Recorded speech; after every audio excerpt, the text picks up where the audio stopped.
Hello, everybody. Welcome back to the Land of Dreams and Nightmares. I am Esper, your Dungeon Master. We've got a full crew with us again tonight. We'll introduce the characters and, as always, jump into the action. Take it away, guys. All right, so I, with the A name, am Adam, as always. And, as always, I am once again back playing Carderock Hawkness, the noble knight-errant bard paladin multi-class hybrid 9 to 11th level thing. Okay. Hey guys, my name is Dennis. As always, I'm playing Lykar Talvantis, the level 10 Storm Sorcerer. Hello, I'm Nick. I'm playing Robin, the level 10 Arcane Trickster Rogue. I am Vince, and I am playing Drake Fell. And I'm Warsor, and I'm playing Captain Noxiqual, the human Hexblade Warlock, 11th level. Last session was an amazing session, as all our sessions are. And there's a lot of different plot threads that are open and weaving and threading around as plot threads can do. So the party sailed from, you were out a ways in the coastal waters close to Dusk Isle. You returned back to the mainland to Grenadoa. I'll get a map up here for everyone to get a reference of the location. You've been to Grenadoa before, both in-game and in character backstories. It's the second largest settlement in Dreckengrim. It's a castle town. It's a port town. Used to be thriving, but in this age of dreams and nightmares, thriving is not a good way to describe much of Dreckengrim, but it ain't doing so bad compared to the rest of the place. It's active, and help me out here, guys. Let's see. You had 2 pirate captain heads. You collected a bounty. The ship is being searched by the wharf master. Lars Kestran. Yes. Lars Kestran, wharf master, who, of course, must do his duty, and Noxiqual, who is known to be a salty dog of the sea, who may have some questionable deeds in his past. He wants to make sure there's nothing essentially illegal on board the ship, or other worrisome cargo. There's nothing to see here. Robin and Drake both secreted away from the ship, going different directions.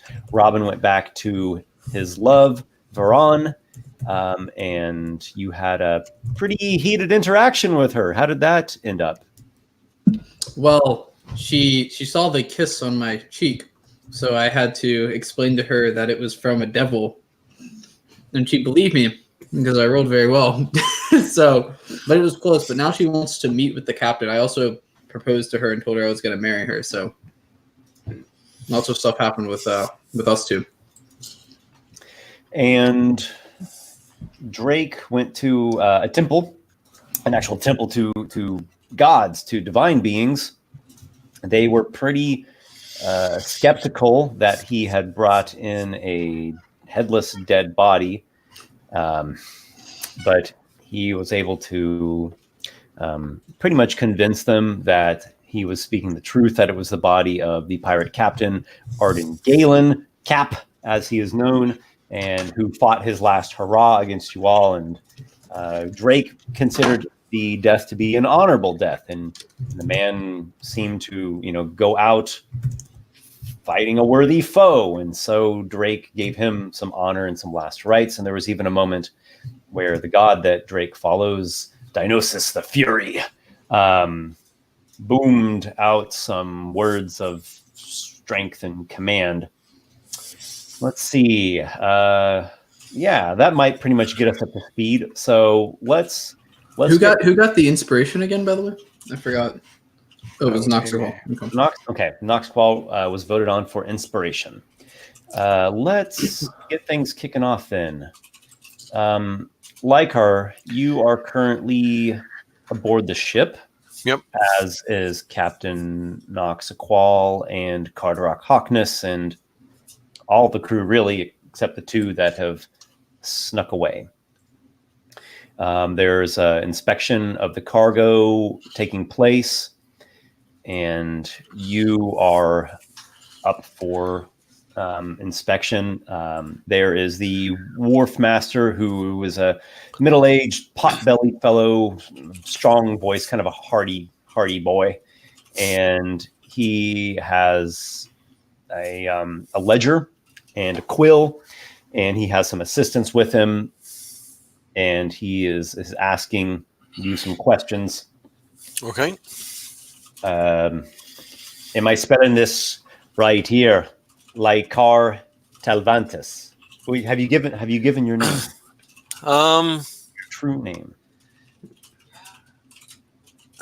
I don't think so. I it was actually one of the things I was thinking of doing is making like an alias last name, but I never got around to doing that. You don't want to give him your true name. You make up a name. Right. Mm-hmm. Roll a deception check. Okay. If Card can step in here and just aid a little bit. Oh, yes, this is Lykar. You do not know Lykar? Lykar Telenarthon? Why, yes. Lykar Telenarthon is the greatest. He's the Lord of House Telenarthon. Have you not heard of them? They're noble. They're important. Are you important? 23. Telenarthon. That sounds Bazagonian. Well, I do think we have some Bazagonian in us from days of yore. Must be. Well, it's a pleasure to have you here in Grenadoa, Sir Telenarthon. Do you have any items to declare that is apart from this general cargo here on the ship? The ship is not mine. My items are my own. I'll be having a look at them, if you please. Well, I have a dagger, and I don't really carry a whole lot out. I mean, I have my little backpack and my little bag of holding.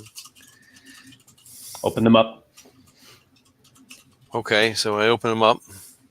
Noxiqual is watching this whole interview. What spills out of your bag? Like my rucksack. There's not much in there. There's food and Don't forget rope. you have a gem of true seeing as well. Mm-hmm. Yeah, I have a gem. Mm-hmm. Okay. And potions of healing. Mm-hmm. He looks over all those. He seems to have a scrutinizing eye, and he quickly parses through them without delay. You have a bag of holding, though. Is that what I heard? Well, I have the bag, yeah. I didn't tell him it's a bag of holding. So The bag, too. Okay, so yeah, I guess I don't have a whole lot of stuff in the bag, so All right. You turn the bag inside out, empty the contents. a copper statue, the gem of summoning. We have a lot of gold, but I don't think that's all in the bag. I'm not sure exactly. Is there anything that is odd, eye-catching, strange, stolen, illegal? No, I mean mainly the stuff we've collected from our adventures. So I don't think anything that's potions. I mean, we had that whole list of stuff that we had from the loot that you collected. I don't know exactly. We just said it was in a pile. I don't know where exactly the pile was. If it's in a bag of holding or if it's on the ship, or we never really discussed that. He picks up the tentacle rod that you collected from the priest of Dagon. Oh, what is this? Oh, that's magical. You probably shouldn't play with that, or you can hurt yourself quite badly. He sets it down quickly. I've never seen anything like it. It looks like it used to be alive from some creature. Well, perhaps magic has many strange attributes, and if you don't know what you're doing with these things, you should probably not mess with them. Mm-hmm. He flips through a spell book. I think you picked it up from one of the enemy mages. Okay, yeah. What about that idol of Orcus. That's not in his bag. That's in Drake's bag. That's in Drake's bag. Okay. And Drake never got searched, so and he's in the city. Or town, whatever this is. Mm-hmm. That's good, because that would be really bad if somebody just like touched it. It's like, oh, what is this idol here? And you there, motioning to Carderock. I know who you are. Of Carderock. course you do, yes, of course. Who wouldn't know? Good on you, good man. It's like he'll like tip him a coin. You tip him a coin. What coin exactly do you tip him? The lowest possible denomination, just like a bit or something, but you know. A copper piece? Yeah. Okay. He just lets it fall to the floor and seems rather unamused. Open up the bag. Open up what you got here. Well, this is it. Card doesn't really have a lot of like bags. He's mostly wearing everything he carries. Is there any way we can move this along? Remind me again. Ingredador, may I draw a sword? Or is that illegal? As long as you're outside in public spaces, you can bear your arms with you. If you step inside of the castle or any other officially sanctioned location, your items must be stowed, and the officials will take them into their charge for safekeeping. This is joy, a finer blade Jürgen Sprauser never made. And as you can see, she is a weapon of some quality, though not ensorcelled in any undue sort of way. Other than that, my possessions are merely my own. Traveling effects, baubles, odds and ends. You're welcome to look. And he'll shoot the sword again. He peruses quickly through your items. Nothing catches his eye. Noxiqual. He looks to you as well. I just stare back at him. Also, of course, so his sword totally is magic. It just happens to be to not look like magic. Right. I know that we've already spoken, but go on. Empty it up. Well, surely you don't wish to be here all day. Can you not see what I have on me?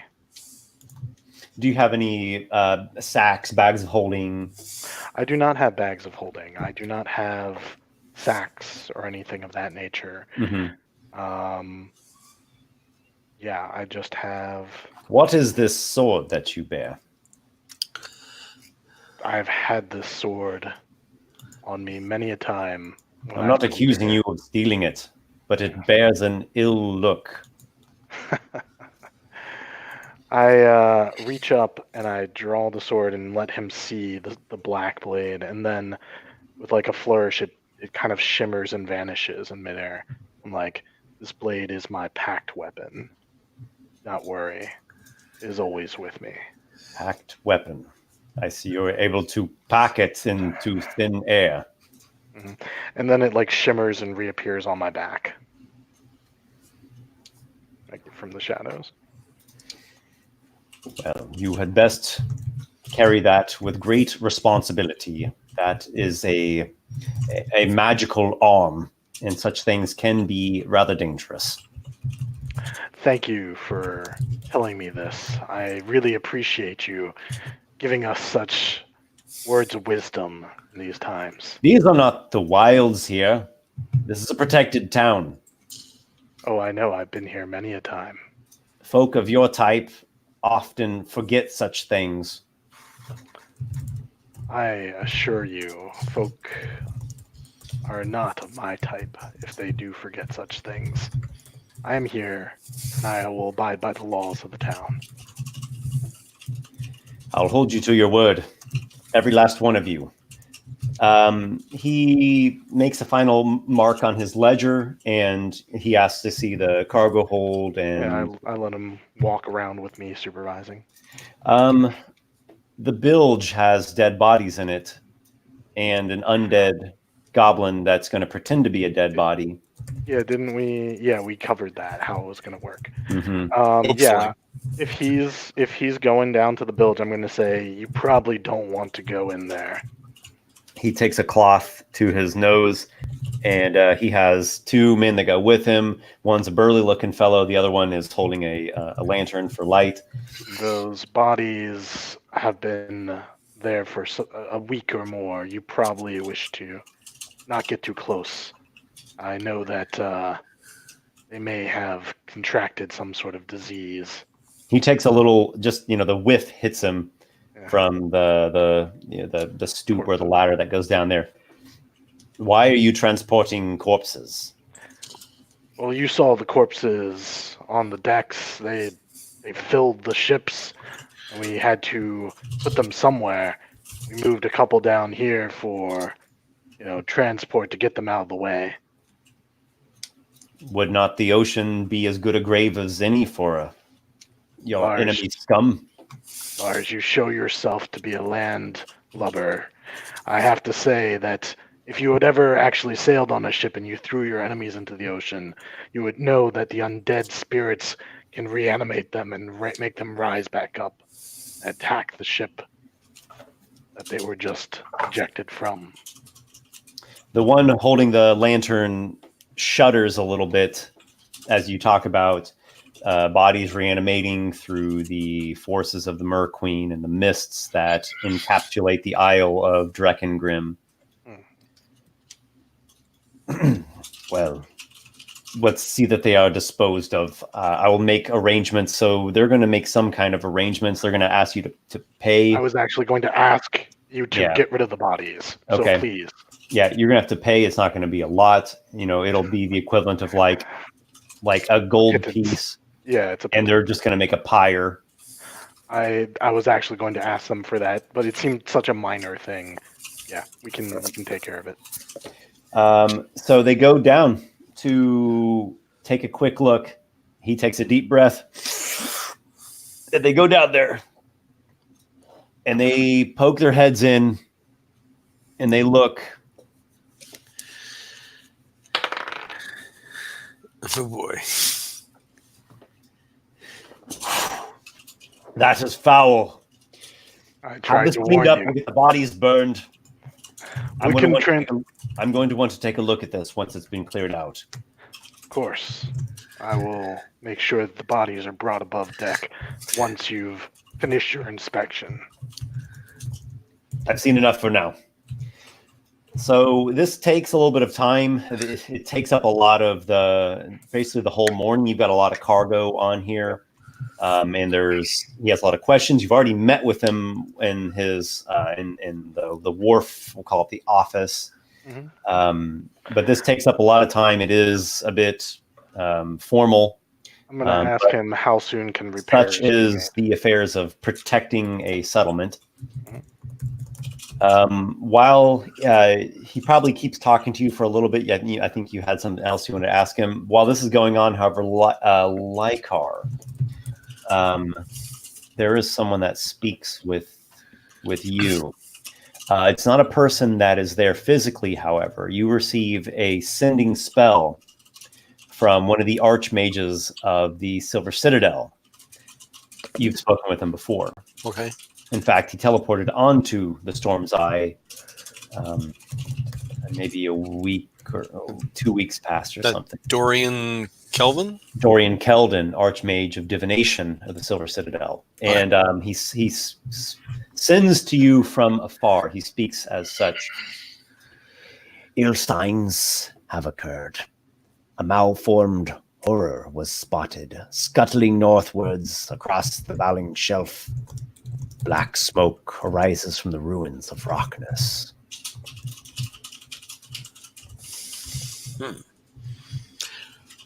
When did this occur?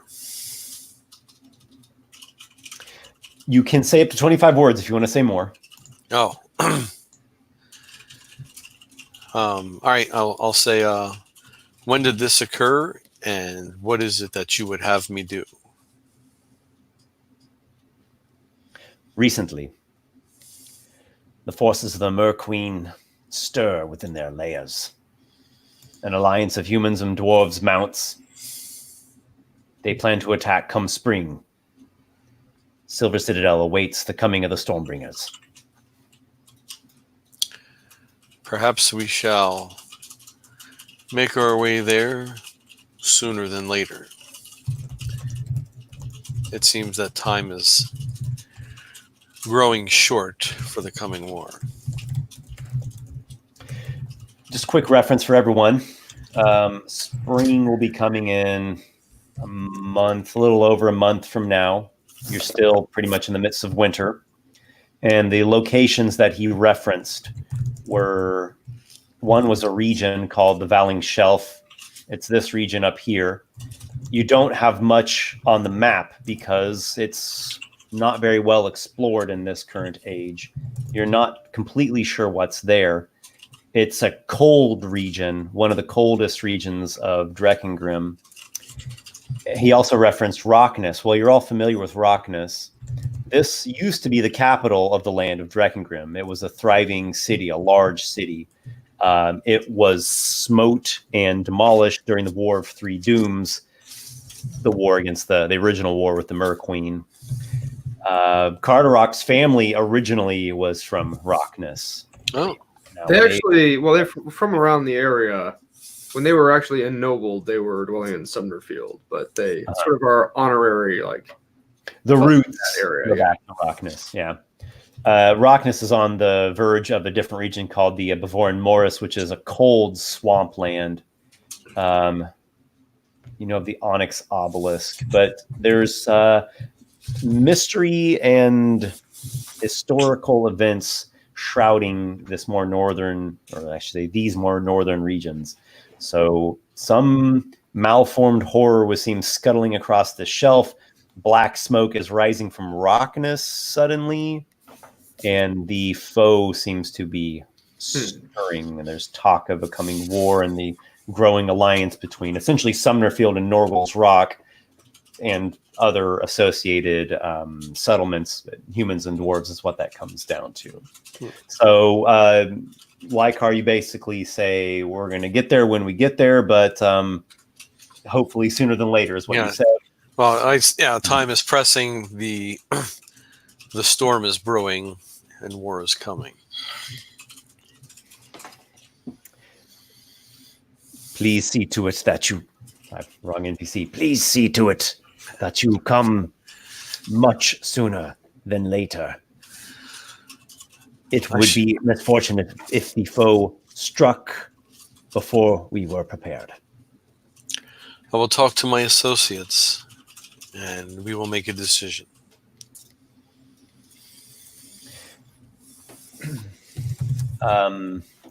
It's left at that. You don't receive any further sending from the Archmage at this time.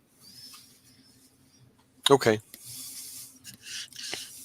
Do you have anything immediately that you want to do on the ship with Noxiqual, in the city or in the town here? Okay. Well, on the ship is me, Card, and Nox. Yeah, and essentially the whole crew. Just Drake and Robin aren't there. Well, I'm going to pull those two guys aside. I'm basically going to relay, tell them what I was told by the, what was his name, Dorian, yeah. I'm going to say, he just contacted me, and they are requesting help, and war is coming, and we need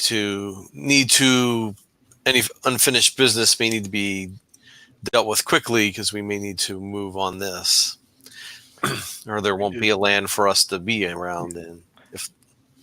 Wow. I'm sure that the Silver Citadel has overstated things, but I did make a promise to them, and they did help me attain what the Masked One needed. So we will assist them in the coming conflict. I believe we have it in writing, do we not? In writing? I don't recall that. Out of character, did we actually sign an agreement before about doing that? I don't think we ever signed an agreement, did we? No. I don't recall. I think it was more of just like we just said that we would. That's okay, right. Dorian Keldon was adamant that Noxiqual gave his word, and Lykar too, that the party, that you all gave your word, and he wanted some specifics. When are you coming? What are you going to do? You all didn't give him fully what he wanted, but most of it. especially like he kind of bargained information with Noxiqual there.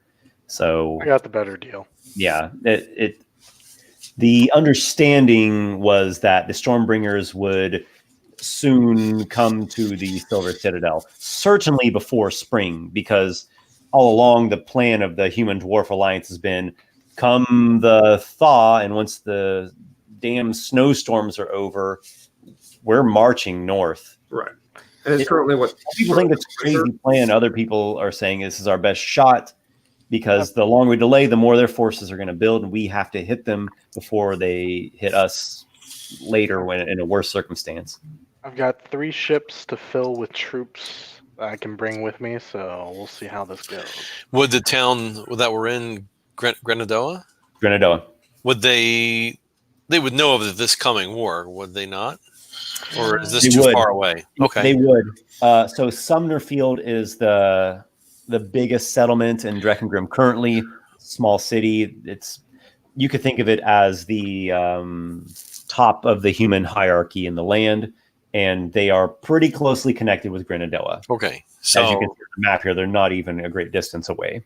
So this is no big secret that this war is coming. So yeah, not in these parts. Just if you just walk around the city, you'll bound to hear people talking about it, and everyone has an opinion, of course. Here's what I'll do. Later tonight, I will send a dream spell to Divination Wizard to Archmage, and we'll discuss exact terms and figure out when we will be arriving and when is the latest time that we can get there. Because there are things we need to do that will prepare us for this. And the better prepared we are, the better chance we have of succeeding. Now, spring is around the corner, so we should plan quickly. Oh, I'm already in the process of that. It's still in the grips of winter. In fact, it's snowing right now and quite cold. But, this winter is not going to last forever. And, maybe here in 5 or 6 weeks or so, spring will be blowing in some warmer air, and the coldest days will have been gone and past. Just some further references. Here's the Silver Citadel up there on their mountain pass, and the Mer Queen's castle is actually here. It's a castle out in the water, so parts of its levels are submerged. What is known about the Mer Queen? Well, you all know quite a bit about the Mer Queen, probably much more than the average Drekker. There have been different moments throughout this whole campaign that you've gotten bits of information, whether talking with an NPC or things hinted through visions or wondrous moments during the adventures. One other thing that is important about her is that it seems that she just continually slumbers. The Silver Citadel has not made any mention that the old Silver Citadel wards that bound her in slumber beneath the castle have been broken or timed out, or it seems like she's just going to keep sleeping indefinitely. But who knows? Spells and curses can be broken, and certainly in some sort of way. Well, with that dragon running around. If the gods can come back to life, she can wake up. Yeah. It's yes. Realm of possibility. Terrible ancient foes reawakening is a thing that is known to happen. Nothing bad will ever happen, Esper. So that should be the tagline of Dreckengrim. Should she wake up, it should be called the Realm of Possibility. There is a real and present and not sleeping threat that you've known of from the beginning of the campaign, is that there is a handmaiden or commander or lieutenant of the Mer Queen's undead forces, who is referred to as Pax Marta. And she was leading an undead army towards Sumner Field, got intercepted by the Silver Citadel and their undead army, and there was a big clash. Was she killed? Nope. Oh. No. Hansel Gekri and the the Silver Citadel army. Yeah. They won, didn't they? They won. Yes, they at least routed the foe. The foe retreated. Right. There's not much information about the details of the aftermath of that battle, but everyone seems to know, and Card and Lykar witnessed the opening clash that the Merqueen's forces did not win. They either suffered a defeat or they did a tactical retreat. I mean, they didn't make it to Summerfield, obviously, but there seems to be this enemy group that's I don't know, I want to say in power, but there's Poxmarta, there's this Dark Rider, Ringolf, who's been after Lykar's family for quite some time. If you all paid attention, made notes, or you just have a good memory, you might have noticed some other potential enemy NPCs that could have been joining their forces over these past months. Indeed. So, do you all feel more urgency to go to Silver Citadel? Do you want to make that top priority, or do you want to still keep that as like second or third on the list of places where we want to go? I have priorities that supersede that. Okay. But I'm willing to. Are you in agreement, Lykar? Yeah. Well, yeah, I mean, he is going to go eventually. He's not going to tarry forever, but, I mean, if I think there's time, I'll definitely help everybody here and then move on to that. Mm-hmm. Well, the party has talked about going to Devil's Den. They've talked about going to Merkalon's Jaw, to the Ambrosia Temple, and maybe some other personal threads, and then the Silver Citadel. Like it's kind of a mid-grade priority. Are you still? All of us are just like, their war is their own war. They can do their own thing. Like, we'll help them, but we're not gonna like single-handedly fight their war for them. Yeah, we've done that once already. Okay. The inspections, I think they pass. The dead bodies are hauled out by just, what do I call muck scraping vermin killers of the wharfs, the lowest of the low, the gangly guys and the lepers and stuff. And they erect a pyre and they burn the bodies like all the way down at like the farthest end of the wharf next to like a tannery or something. What happened to a little goblin zombie? I hit him. Oh, you hit him? Okay, good. Yeah, if they're gonna inspect the ship again, then I would hide him. So honestly, yeah. You go back to the bilge because you're thinking about Parkereth. Yeah. The corpse scrapers are going to be coming here soon. There's one guardsman posted by the door to your bilge, and he's just watching what you're doing. Wait, there's a guardsman on my ship? Yep.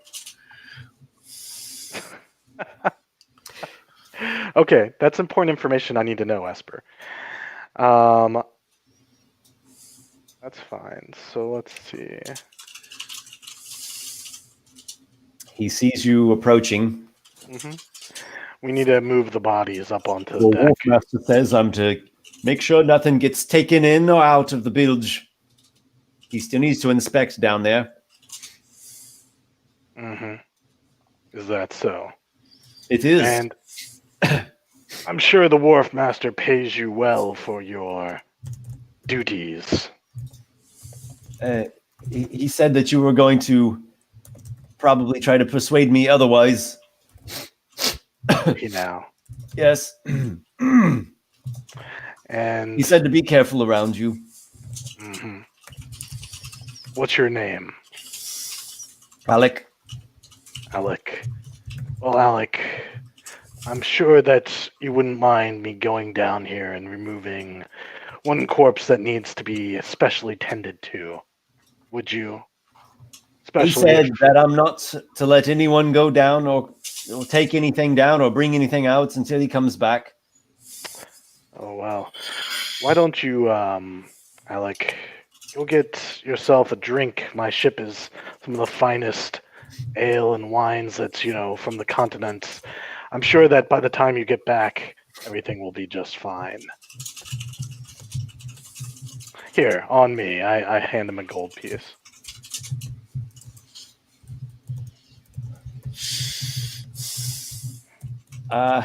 What good is a gold piece if I'm thrown into the prison?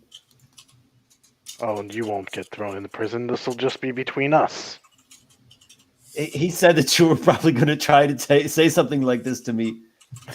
Indeed. Well, what is the harm? Tell me, what are a couple bodies?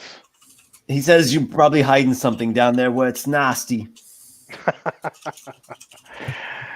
I assure you, there's nothing down there that is of any interest to either the harbor master or anyone in Grenadoa. But I The can. guy's looking understand very your concern. nervous. You notice his leg is kind of like tapping nervously, like his foot's tapping. Yep, I understand your concern. I don't think I should accept this from you. He extends the coin. I take it back. You're an honest man. I can respect that. And as I say that, I turn as if to go, and I start, as I walk away, I start, whispering the words of the suggestion spell. And I'll turn around and, say my suggestion as I target him. I'll say, I think that you should just take a minute to go get a drink.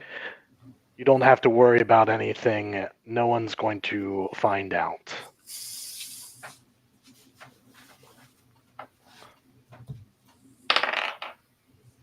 I don't believe a 12 wisdom save is enough. It will not be. Actually, I think I'll take you up on that drink. Something's been tickling my throat for a few days now. Yes, of course. Go ahead. Right up on the Lars the cook is actually the one who you'll go see. He'll take care of you. Lars. I'll be right back. I'll be right here. Please don't disturb anything down in the bilge. Of course not. He goes down the corridor and heads up to the deck above to get himself a drink from Lars Ratskinner, the cook. I quickly go into the bilge, say, Arkarith, it's time to move. Come to me. I'm so full. I don't think I can move an inch. He's kind of like rolls around. His stomach is quite bloated. I yank him to his feet and I cast invisibility quickly on both of us using Warlock. I likes it. And then I start dragging him along. I'm like, come on, we need to get you off the ship. This is going to be so much fun. Where are we? So I feel like I need to take him. There's too many eyes around, and is he still sneaky? I don't know if he's that sneaky as a zombie. He's pretty sneaky. Probably stinks though. So Doesn't smell so great. No, he's been down the bilge with rotting bodies. I'll take him to my quarters first, and there I can clean him up with some, magic or whatever. He also is a rotting body. I mean, he's a zombie. They don't necessarily rot like they do. Yeah, you're not quite sure what to classify him as. Yeah, he's not a zombie. Seems zombie-like, but more than a zombie. I mean, he's seems to be coherent. Yeah, maybe he's a ghoul or something. Who knows? Yeah, something. Okay. Either way, what do you have? Do you have like a prestidigitation? Let's find out. I have several things. Minor illusion. No. I have prestidigitation. I'd clean him up if I was there. You're not there though. I think what I'm going to do is just... Lykar available to call upon, or is this super secret no one can know? No, I just bring him to my quarters and say, wait here for a minute, and then I'll call Lykar over. Okay. Lykar, come over here, clean the zombie up for me. Yeah. Well, no, Parkerith needs to be... Why don't we just Dimension Door him off the ship? I thought of that, and that's where I was going with next, but I don't have a safe place to Dimension Door him to in Grenadoa. So, yeah, that's a good point. So, does Card know what you're trying to do? Have you? I have not brought you into it yet. All right. Because I think I might potentially, like, in and out of character, know a potential suitable location for Dimension Door. How about Varan's bedroom? Actually, slightly more suitable. Okay. Slightly. All right. Okay. Well, Yeah. I personally am pretty well pleased with this scene. It seems like Lykar's going to come in. He's got a Gem of Trucing, so we can see the invisible Parkereth. Yep. He has Prestidigitation. You can remove the smell. You can clean him. You can magically scrub him up. Yeah. And then you're just going to hold him in your captain's quarters. Temporarily, if that works, then yeah, he doesn't have to leave the ship. I don't want to just take him into the town, unless that's the only option. Okay. Are you chaining him up in your quarters? I'll look at Parkereth. That could be noisy. How? Yeah, I don't know. Parkereth, it's You can imperative. trust me. All right. I'll keep an eye on the place. He puts an eyeball that he plucked out of someone onto your desk. He is amusing. All right, Parkreth. Know though that my things are warded. If you go poking around, you may lose your second chance at life. Also, Is that what you call this? yeah. Also, if you make a lot of noise, the guards are going to kill you. So I've gone through a lot of effort to keep you alive. Don't worry, if the guards are coming for me, I'll just jump in the water. Let's hope it doesn't come to that. But I'm going to leave you unchained against my better judgment for now.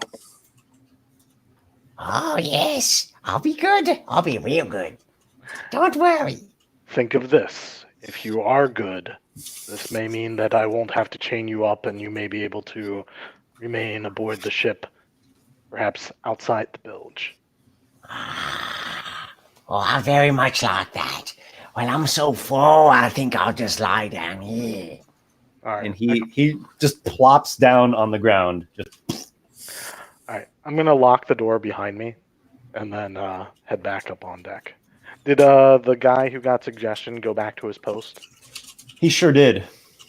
Excellent. Do you have any further interaction with him or anything to do with the bilge? If not, I the want to corpse scraper is going to be coming right along. Yeah, let them handle that. Okay, so everything proceeds as I described. They transport the nasty business off of your ship, create a pyre. There's a column of greasy black smoke at the far end, actually a little bit past the end of the last of the quay. And everything seems cleared. I think your ship totally cleared. Okay. Excellent. I have a couple things that need to be taken care of, but let's cut over to or someone else here. I'd like to cut over to either Robin or Drake. Do either one of you guys know what your character's doing right now? Do you have a thing? Drake, you can go first if you want. I know that is a lot. Drake's still at the temple. Okay. So you are at the it's the Temple of Ages. That is there was a mystical experience there. Mm-hmm. And Jarlan Stonehound, the dwarf priest, and his groundskeeper Bristleboar, the half orc, they've had some questions for you. Dionysus has not been known to speak in these lands for, well, not since the Great War. You bring something from the southern lands. Who are you exactly? This one is Drake Fell, and this one is searching for a way to bring about Dionysus' true teachings back. He was a powerful figure in these lands, the Fury, for centuries, ages. I mean, we named the damned place the Temple of Ages. But the mists, they make connection with the divine so tenuous, so unreliable, so weak.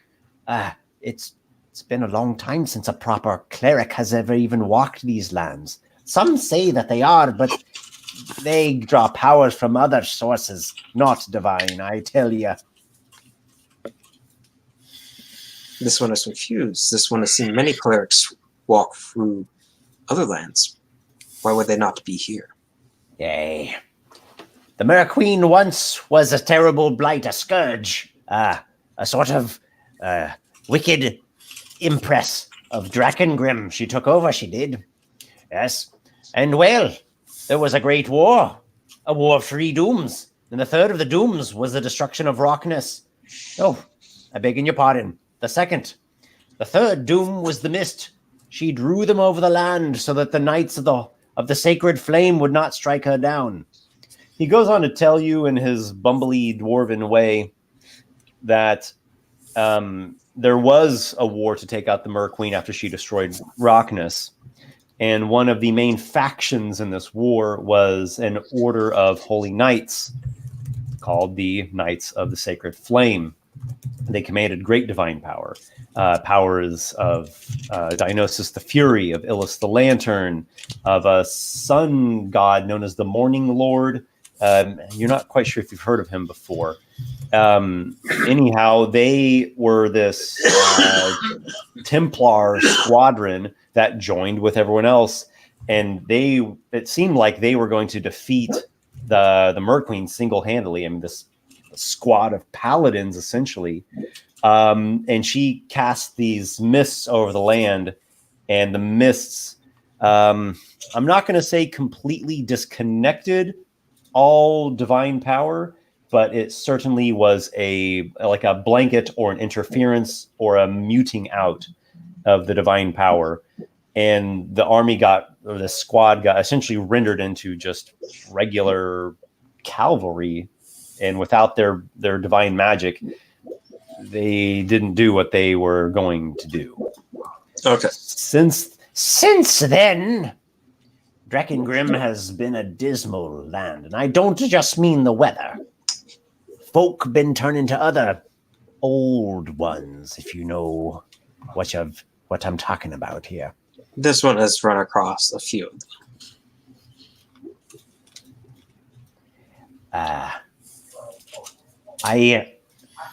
I'm left rather speechless, and I talk a lot.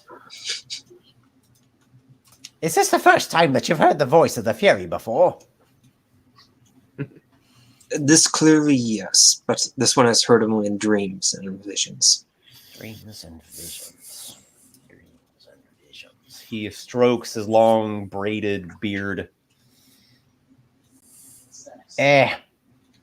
When you heard him before, was he like that? You know, that way? This one believes so. The last vision this one I saw was Dionysus in his throne room meat hall of sorts. Yes, I'm a reading man. Winters are long and cold. There's not much else to do. I've read many holy texts and many quotations of gods speaking with mortals, but they don't speak like how he spoke. Are you sure that was Dionysus? This one believes so. He just reminded me of my uncle. Dionysus He was a rude, boorish man who didn't drink enough. Dionysus drinks more than this one could ever hope to drink. But that was Dionysus. Dionysus is not of gentle hands when speaking to others, I have seen. This one I've seen. The half orc, he says, he was a mortal once, a gladiator, a great warrior and hunter. Why do we expect that he would speak as one of the old gods speaks? He speaks as a man speaks, for he lived a man's life, and he knows a man's heart. This one would agree to that. Yes, well, I suppose I, too, run out of patience. What else brought you here, might I ask? You didn't come all this way just to bury a headless pirate captain. This one also wished to pray to Dionysus. You're a pilgrim? This one is not simple pilgrim. This one is searching for answers and looking to right wrongs. Sounds like a pilgrim, or at least a pilgrimage. This one would agree to a pilgrim. You're a seeker. Yes. Well, I really want to know more. Would you have dinner with us? This one sees no problem with that. So they invite you to dinner, and they have a nice hot meal served up. They offer you mead. Do you partake of mead? Drake will have some, but he won't drink a lot. The finest you can find in our land, brewed at Horncombe Lodge. This one has never heard of it. Yes, well, you're going to taste of it. He extends a cup to you. Drake will take it and try the mead. Are you much of a drinker? I don't think you are. Drake does not drink much. Okay. So you take a sip of it and whoa, that is potent. A stinging liquid. But there is a certain savory ring to it that brings a great bravery into your chest, a warmth that spreads through you. Dangers, perils of the wilds. Don't we all want a great... Should I roll a constitution check to see if he is drunk? How much mead are you drinking? He is not going to drink a lot. Do you drink the whole cup? He would at least drink the cup. Sure. Make a constitution saving throw. Please fail. I really want to see Drake drunk. That one! Oh boy. Oh man, this is... Oh. You feel like you are swimming in a river of warm honey. Wait, I have inspiration. Can I use it for this? Or do you want me to just use it? If you want to, it's up to you. You know what? I'm going to keep the nat one. I want to see how this goes. All right, well, I'm going to leave this up to you to role play Drake. You're not falling off of your chair, but you are definitely feeling it, though. Very tipsy. It's strong drink that they gave you there. Drake is going to look at the empty mug and go, this one feels... Ooh. And just can't finish his sentences here. This one, Try two. He is trying to refill your cup. Drake is gonna slowly pull the mug back towards him, like trying to shake his head, and it's just like little elf can handle a bit of mead. Versabor thinks it's hilarious. Meanwhile, you're like, man, I gotta get the good stuff out of this land. There's treasures to be found, secrets to unravel, a great awakening and spiritual path. Who cares about stupid mist and ghosts and some skeletons? And you know how to shatter these bones and even burst ghosts with key fists. Who cares? That's just a bunch of Drake is dumb going to look shit, to the man. Drake's Just, going to like, look to the half orc kill them and all if they get in your way. is going to take a coin, bounce it off the table at him. Make a sleight of hand check with disadvantage. Okay. Let's grab another d20. Okay, that's actually not too bad.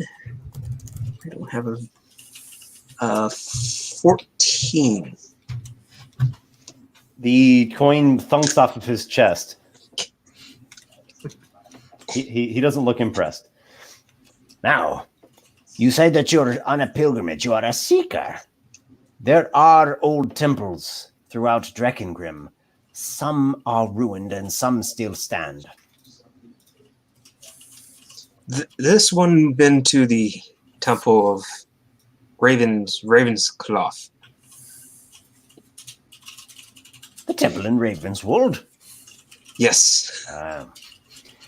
Yes, I used to correspond with them, but we've grown silent. We've lost contact over the last couple of years. I fear for the future of Ravenswold, personally. This one saw the temple as nothing more than now.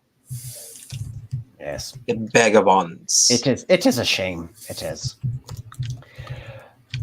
There is another temple that was reclaimed, a temple to the god Morpheus, known as the Ambrosia Temple. A sacred place. It has a healing pool. You can find it at the end of Merkelon's jaw. This one will perhaps go and visit and see what this one can learn. It would be worth you visiting there if you are intent on this seeker's quest of yours. You might find spiritual guidance and communion with the divine, as clearly they seem to like you more than someone who's dedicated 200 damn years. This one wishes to dedicate many more years to come, so this one is honored to be able to meet one such as yourself. Yes, well, I'm thrilled. While he's saying that, he's putting the empty cup back up as if he's drinking. The dwarf chants out a minor spell, an orison, if you will, and you hear a sound like a boot stamping the ground, like as if someone just took their boot and went boom and stamped the floor. In the holy text, it said I could summon thunder!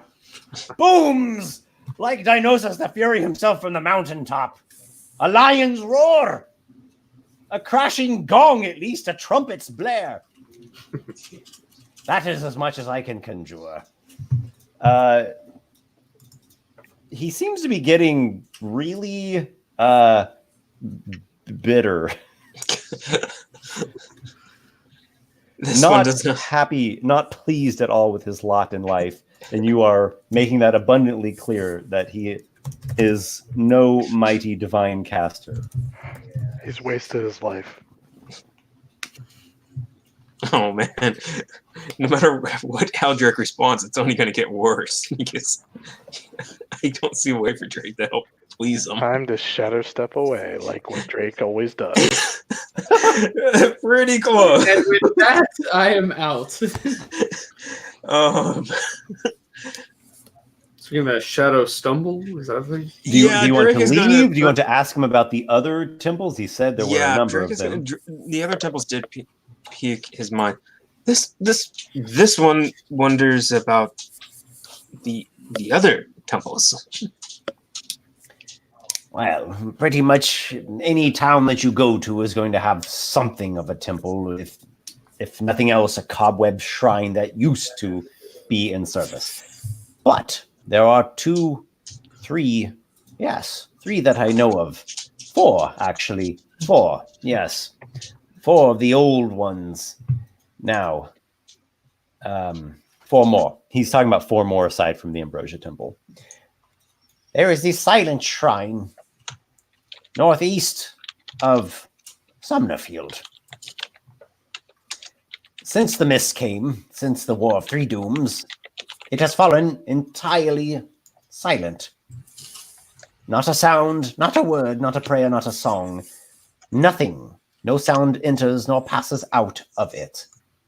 It used to be a shrine that was in dedication to the local pantheon, as you would probably know. Morpheus, Illis, Dionysus, Sorties of the Weaver.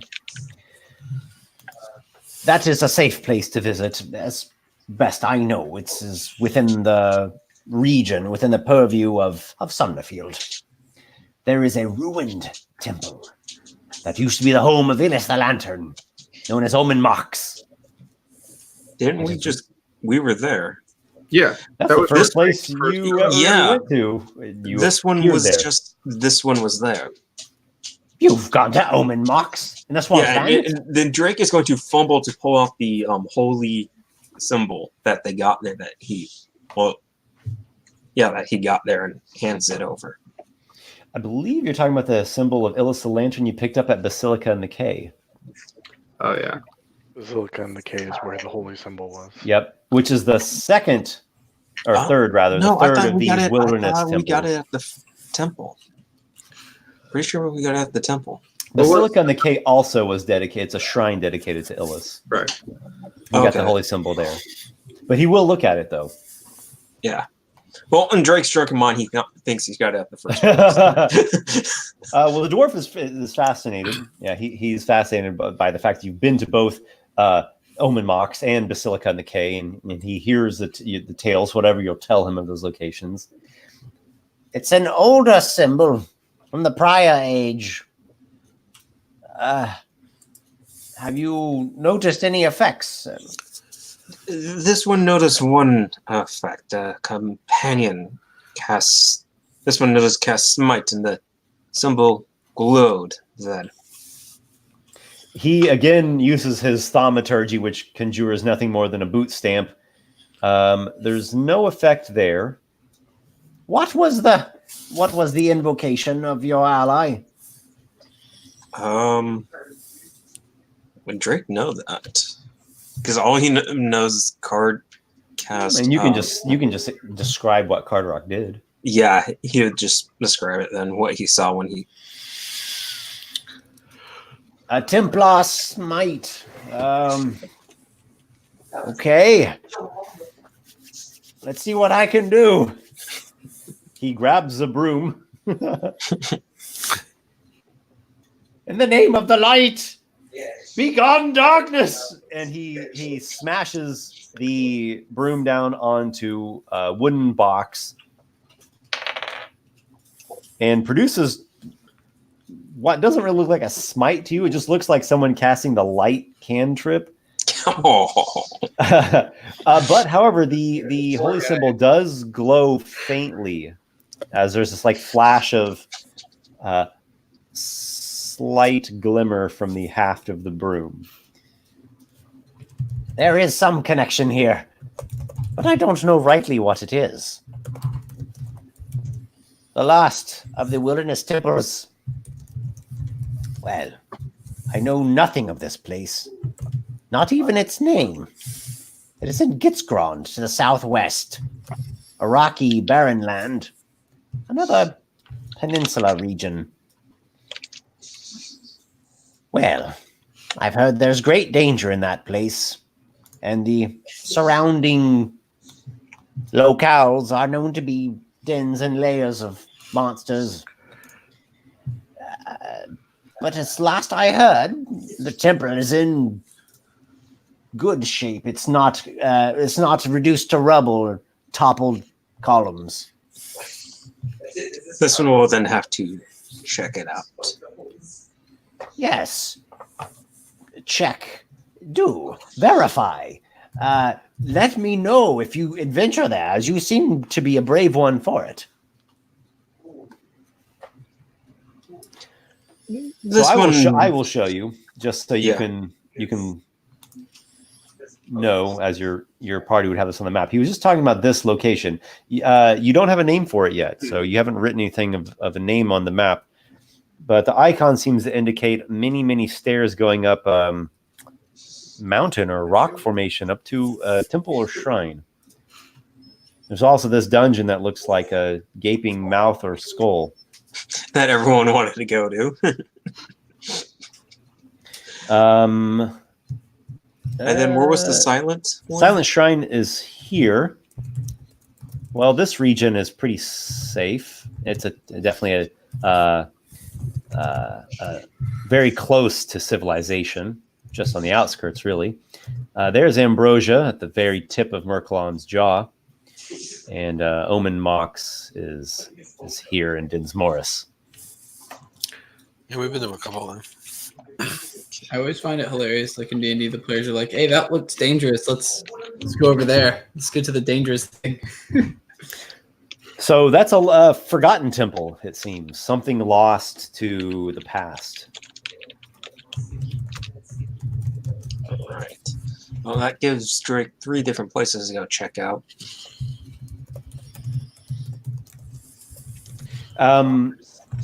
Unless you have something additional that you want to do. No, I figured they would probably finish up the meal. Let's cut to Robin.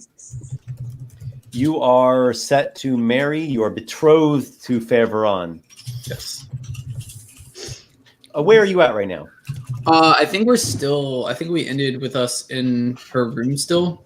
But like she wanted to go meet with Captain Noxiqual, which is, and I was telling her like, no, I don't think so. But I think that's where we ended. Okay, so you are in Veron's room at the Lusty Mermaid. Yes. Oh, yes.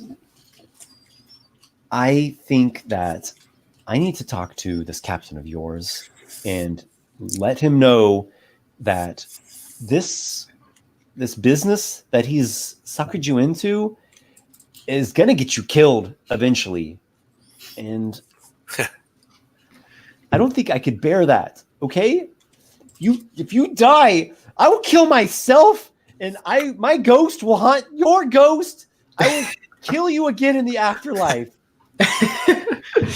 I'm gonna sort of like calm her down a little bit and be like, Veron, don't worry, it's okay. I haven't died yet, so things have been going fairly smoothly. But we can maybe meet the captain. But I don't know if you should say that to him. He's a bit different. He doesn't really like being talked back too much.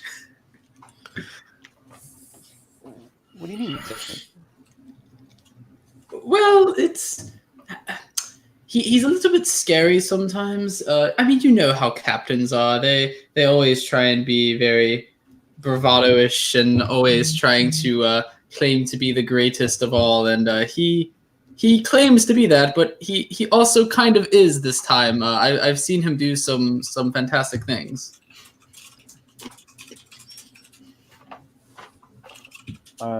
Is he also a magician? Quick question, sorry, out of game. I just wanna. I'm curious, so I don't. Do people know that Noxiqual is like a warlock and stuff? Is that something that people know? I think it's at least like well, maybe not warlock, but magic. Magic. Okay, He so does magic. Okay. Because I didn't want to like say something. Yeah, that... I don't know what people know about me. My reputation is great and mysterious to the one who has it. Fair enough, yeah. There are many rumors that circulate about that Captain Noxiqual. Okay, I'll say yes. He has a bit of magic to him, as a few other of our crew does. Nothing bad though. You know, he has a warm heart under all of the dirt and grime that he tries to show off. Well, you'll be there with me, right? And we don't have to stay for long. I'll say, yes, I will be there with you. And you know, it seems like you very do much want to meet him, so I guess we can go. But please don't say what you said to me to him. Okay, well now you're making me really nervous. Well, here's the Why thing. would you want to have a captain like that? he grows on you after a while, and to say the least, he does the things that we do for him and the adventures that we go on are quite rewarding. And I've made quite a lot of gold, and I've found a lot of great items by going along with him. So it has been mutually beneficial.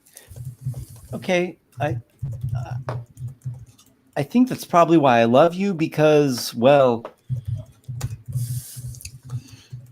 not everyone is this kind of hero. It's really amazing, but you've succeeded. It's like you can be done. You don't need to do that again. We have everything we need. We can go somewhere. We can get out of this town. We can get our own, like, a cottage.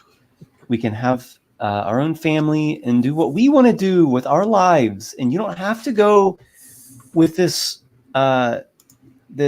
wizard captain of yours to dangerous places that who knows what is there, and you could die or get stuff like this. And she points to the branded lip marks on your cheek. Yeah, I'll sort of like put my hand there, and I'm gonna like look down at her and just sort of actually think a bit about what she's saying and like ponder sort of. It's though every time you come back, a piece of you is going to be gone. Even if you don't die, maybe you'll be missing a hand or something, put a curse on you, and I'm getting less of you every time. And she starts to like trying to hold it together. I don't want to lose you. I'm gonna sort of like. I always lose to everybody. I can't lose you.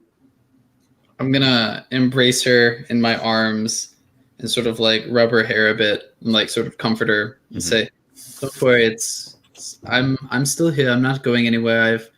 I've gotten out of worse situations before." And I'm gonna sort of put her back and say, "Your words have spoken to me, though. Perhaps an arrangement can be made with the captain. I don't want to just leave without saying a word to him.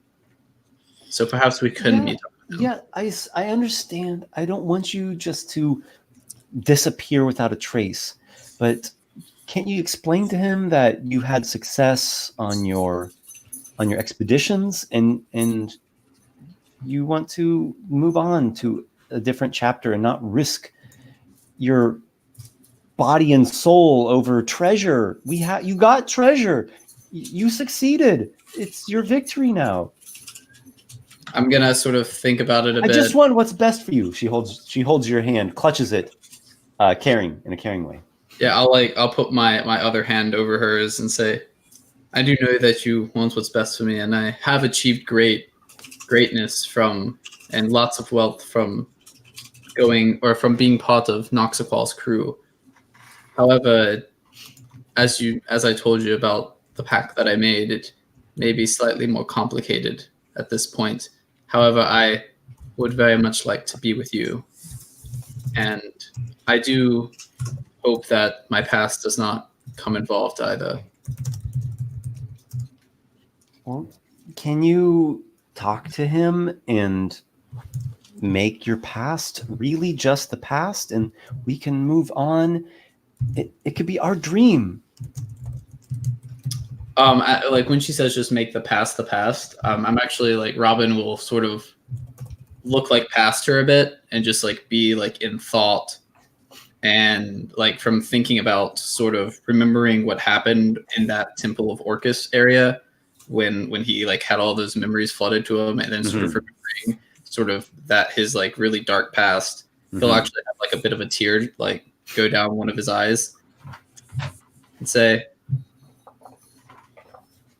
"The past is something that is always with us, but perhaps at least we could have a future together." And then I'm going to look down at her and say, "I will go talk to my captain."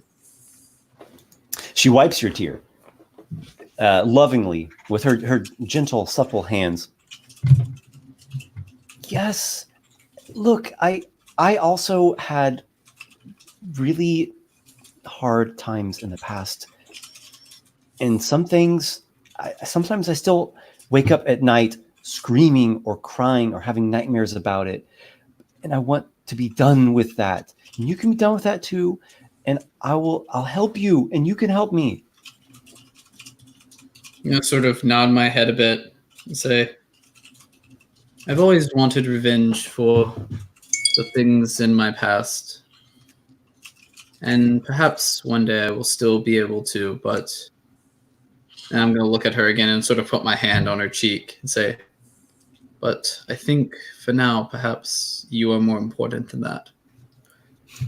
She smiles, beaming cheek to cheek, filled with joy, and she kisses Robin, and she throws her arms around him, and she's like, gestures to this little room that she has here. And it's like, I didn't want all this. You think I wanted this? And she's talking about, what you can do together, and you can go build a little cottage and, outside of Sumnerfield, or she'll move with you back to Ishkadam or wherever. I'll follow you wherever you go, just as long as, we're safe and we can focus on us. Yeah, I sort of like reassure her and say, we will have whatever your heart desires, and we will have something nice, something not too extravagant, but not too simple either. And it'll be wonderful. It's everything I've ever dreamed of. Yeah, I just sort of reassure her as well. And with that, I'm gonna sort of like give her a final kiss and say, I'll return tomorrow. I will go speak with my captain. She asks if she can go with you. Again, yeah. Can't I come with you? I'm gonna, he might listen to both of us and he'll understand more. I'm gonna think about it, and I'm gonna make it apparent that I really don't want her to come, and I'm gonna tell her, I really would like you not to come, but if you insist, I can't say no to you. I'll go. I sort of nod my head and say, very well. Maybe kind of nervous about him, but I'm just gonna go, okay? And we can just try to get this over with, or at least get things started. I'll sort of nod my head and say, very well. We'll go see him together, and then I'll take her hand and walk out of Lusty Mermaid to go find Captain Noxiqual at his. I would go to his ship first, but I don't think because you left, right? I haven't had a chance to do anything aside from the stuff on the ship. So. As you're exiting the Lusty Mermaid, you pass by Helga the Salty. Oh yeah, Helga. Ooh, fancy bitch now. Varan gives her the stink eye. I'm gonna be leaving this place, and I'll never have to deal with you again. Robin will have like a bit of a smile at that, and then but not say anything. Continue to walk out. And yeah, we'll go to. She says something that I don't know if I can say live on a stream, but something about her getting filled up with gold. All right. Very well. But yeah, I'll continue out. I will do though. As we exit. I guess with Kappa going on, I should be more vulgar now, just to make sure this is not kids content. Right? Honestly, have I said my obligatory swear words yet? Okay. All right. Let's keep going. Sorry. I'm sorry. You're fine. As we leave the Lusty Mermaid, though, as we're walking out, I'm gonna look back actually at, and Helga's she's the one who runs the place, right? No, there's 3 Helgas that work there. That's right, 3 Helgas. Lady Marmalade is the madame. That's right. Of the bordello. Is she in this area? Like as we're leaving? Lady Marmalade? Yeah. You don't see her. I don't see her. Okay. I'll look at one of the Helgas, the one that was talking as we Helga leave. the Salty. Yeah, Helga the Salty. Yeah. I don't think I actually ever met her. Yeah, because I have Blossom or Buzzomy and Fishy written down. Yeah. Helga the Buzzomy, Helga the Salty, and Helga the Fishy. Yeah, but I'll look at Helga the Salty, and I'll say, give Madame Marmalade my regards for keeping Veron safe, and then I'll walk out. That will be 2 gold pieces for that service. 2 gold pieces? I'm gonna like stop at the door. I'm gonna look back and I'm gonna say 2 gold pieces? You're not worth 2 gold pieces. And then I'll flip her. That's because you didn't stay the night with me. You don't know. Come on, you're going to be married soon. Do you want one last romp before you get locked down with this one here? I'm going to look at Veron, and then I'm going to look back at her. I'm going to say, even if I did, not with you. You're just saying that because you've never tried it. You're just kind of scared. You want this. You want your little darling well. I would show you things that you never even knew that you were capable of. I'm just gonna sort of. They say sailors have filthy mouths. I put them all to shame. I'm gonna sort of like smirk a bit and say, "You talk such a big talk, but I think Veron is much better than you could ever be." Shut up, Helga. Yeah, Veron gives her some sass back. All right, so you head back to the Storm's Eye. How about that? I will head back to the Storm's Eye, yeah. Okay, Captain Noxiqual is there, as well as Lykar and Carderock. Well, so everyone's there except Drake, right? Correct. Okay. Drake's too busy getting drunk. Yeah. I guess we'll walk on. Onto the deck and And so, Noxiqual, as I was saying, if Robin ever comes back from this one, I swear, I will just... cannot stand... Oh, Robin, there you are. Welcome back. How dare you? Well, I hope so.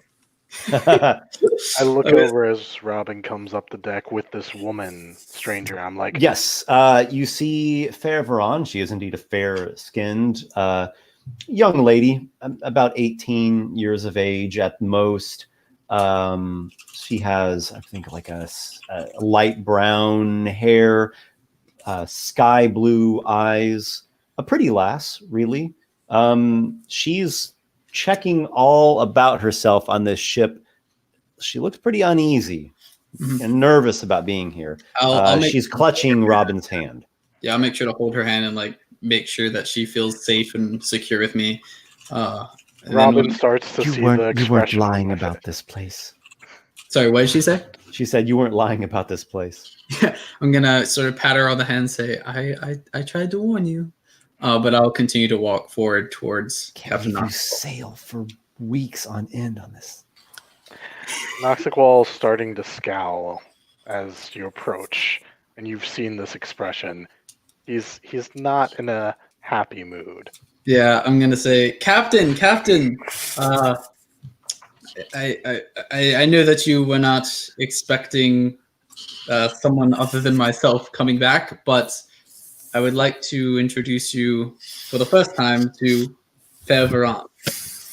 Card is going to really surreptitiously just cast a minor illusion to make some like heat haze in front of Noxiqual's face, just to make it look extra seething. So this is that woman you've been speaking of. I'll nod my head and say yes, but she's not like anyone else that I've met before. I've already had this discussion. There's no place for her on my ship. I don't intend to stay. I don't intend to stay. Come here, there's someone we want you to meet. Oh yeah, that'd be. That's she's mainly looking at Carderock. She glanced at Nox, but as soon as she looked at you, she looked away. Mm-hmm. At Noxiqual. What did Veron say again? She said that she doesn't intend to stay. I assume you've all introduced. Do you introduce yourself? Like you say your names, or are you just saying this is that woman you've talked about? I mean, at the moment, yeah, but I feel like, yeah, I'm gonna look over at Robin and address him and say, "For what reason have you brought her on board my ship without my leave, Robin?" I'm gonna sort of look down a bit in like apology, and then look back up and say, I know that you didn't. I know that I should have asked beforehand, but she was quite insistent that she wished to meet you. I tried to convince her otherwise, but I felt that it would be good to also at least introduce her beforehand. I should have asked. I know. I apologize, Captain, but as you can tell, and I'm assuming she has the ring on. Yes. Can I assume? Okay. I was gonna say, as you can tell, I have asked her to marry me, and then I'll sort of gesture towards the ring on her hand. You've asked her to marry you. Of all the foolish things that you could have done, Robin, and all the things that you have done in my service, that may top the list. I'll say, well, Captain, I know that you may think it foolish of me to ask someone to marry me, but I have fallen for her, and she has fallen for me, and we are happy together. Is that so? She does nod and give a polite smile at that, but she's really not looking at Nox. She looks real nervous.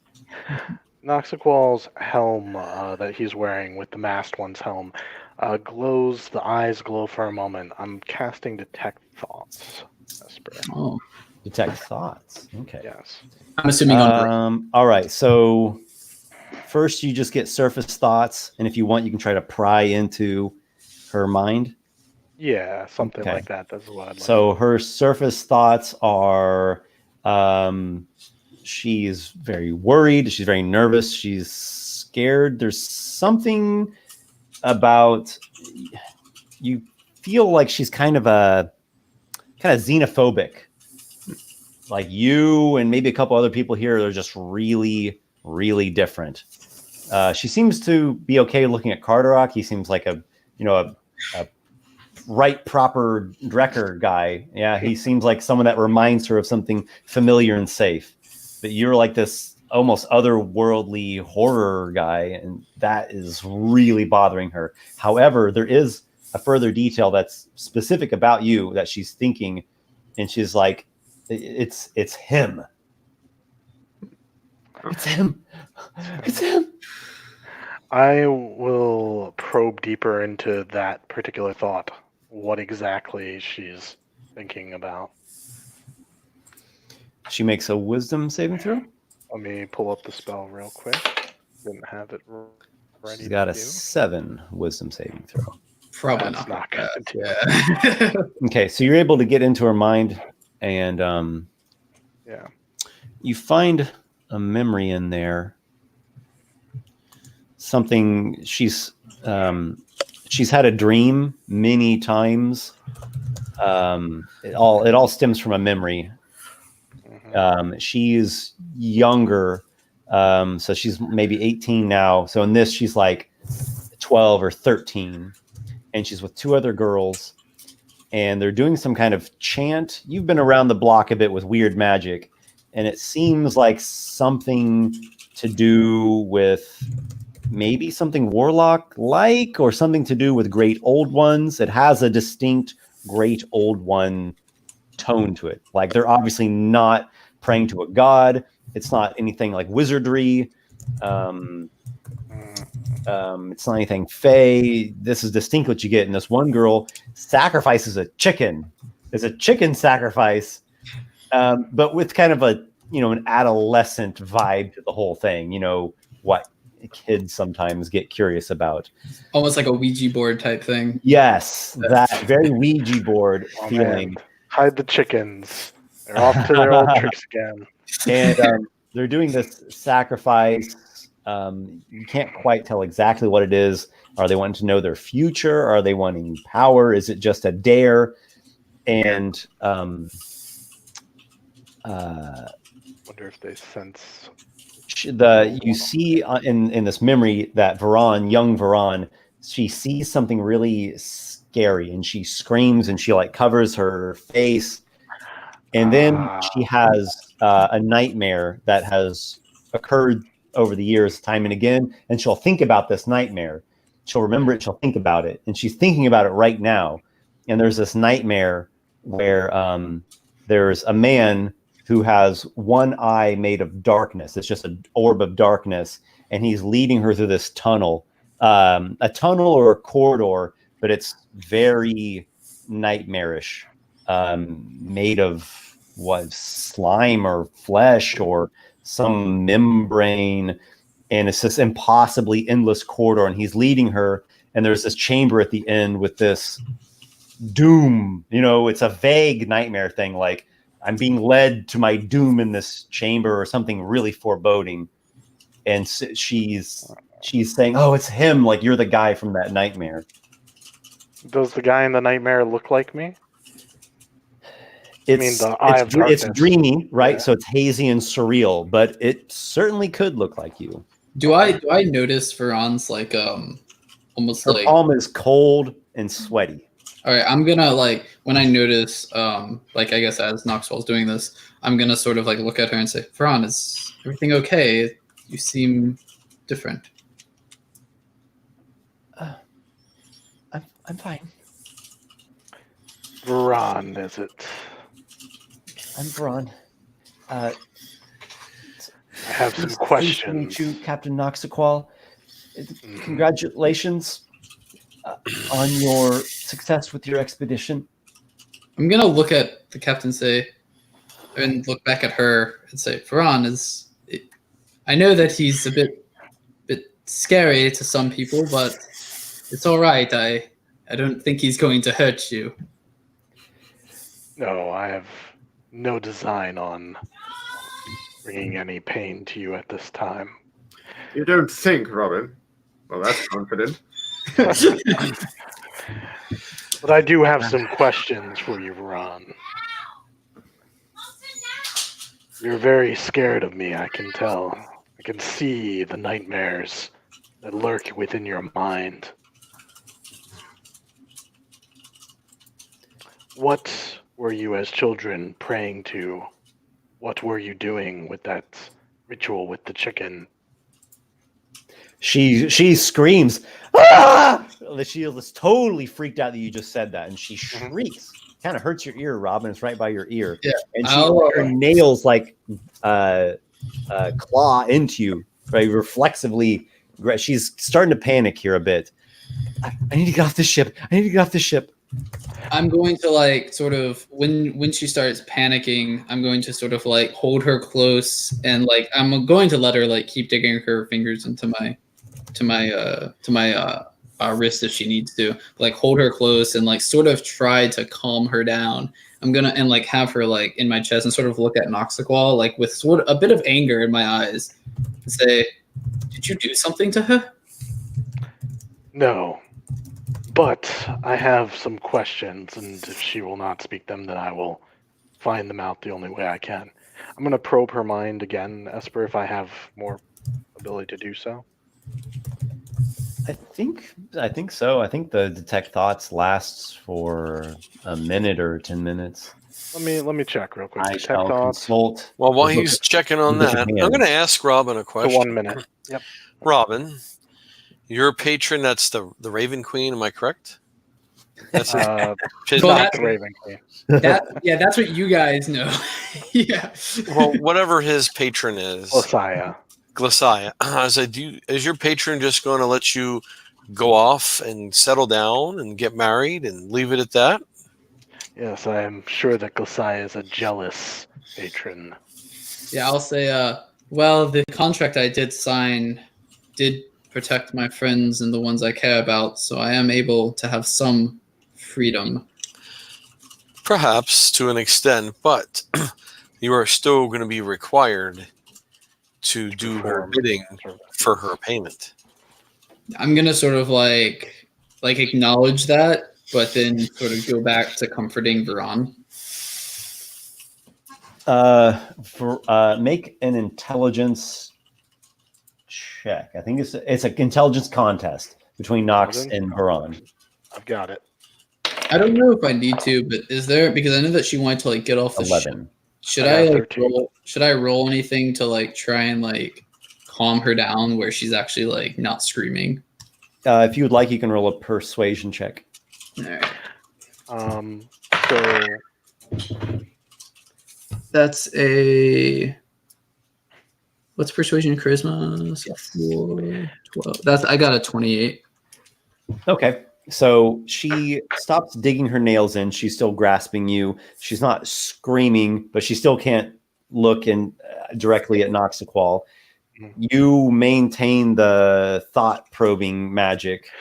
And my next probe is going to be concerning why is she with Robin? I want to know what her thoughts are related to him, because honestly, this is very suspicious to Noxiqual. Is she trying to get at him through Robin? Like, there's a connection here that obviously Robin doesn't even know. Okay. Veron is madly and passionately in love with Robin. Okay, so she's in love with Robin. You find a memory, a very recent memory from maybe just a couple of weeks ago while you're out on this long expedition of yours. And there is a man, looks like maybe a local man. He's talking to her and trying to hire her for her services. And he's offering her a lot more money than the typical charge. He seems like he is someone who has some Well, doesn't look very wealthy, but he's definitely wealthier than a commoner. So someone of some kind of status or ranking. And he's like offering more money and trying to say seductive or convincing words. does she go for it? And she's considering it. She's being tempted by this offer, and she refuses him in the end. She doesn't go for it. Okay. Has she betrayed him at all? Like, do I sense any memories along those lines? Just out of curiosity. I would get to that probably next. Okay. No. Good to know. I guess then I'm going to follow back around with what happened to the other people that were with her when they did the ritual. Like, she had other friends. Are you asking her or are you probing? No, probing mine. Like, I'm done asking her questions because she's gonna scream. She's like, "What are you doing to me?" Wait, she says that. Okay. Referring to Noxiqual. I'm gonna look at Noxiqual and say, "Captain, please," and sort of give you like a serious look, because like I'm assuming that I kind of understand what's going on here, but like, sure, I just want to like let him know, like, please, like, stop doing this, you know. Noxiqual ends the tech thoughts, but he's still not convinced here. So, Veron, you come here seeking my, permission? My approval of your betroth to him? Why are you here? I'm here to support my love. And we have different plans than him going out and possibly dying or getting hurt or cursed. Or both. You should honor that. Should I? And Robin, you're a member of my crew. Does she speak for you? I'll sort of like look up and say, "Captain, I am a member of your crew, which is why I came here today, because I felt as though leaving without a word, without saying anything, would not be suitable. You have done well for me, and you have given me much wealth and many rewards from our adventures together. And I hope that I have at least provided some use to you as well. But I do love this woman, and I do wish to be with her." You love her, do you? Is that I do. so? I do. And when I say that, I'll like bring her a bit closer and like sort of like hold her and like, you know, stare directly into your eyes. And let me just ask a question, Robin. You love her enough to give up all the wealth, all the power that I can offer as a member of my crew that you would gain at my side, for you have barely scratched the surface. There is still a lot more that you can gain were you to remain with me. Robin will sort of, keep looking at you directly. And there is a bit, like a small bit of like rethinking, like just thinking about like, what am I giving up? Like, what am I like, almost sort of like, is this the right choice? Should I do it? Like a slight bit of hesitation. But then I'll respond and say, and like, look at her, like, even though she's still like scared. And I'll say, I think at one time I would have said no. I wouldn't give it up. I would have preferred to have wealth and power. But I think for her, I think I would give it up.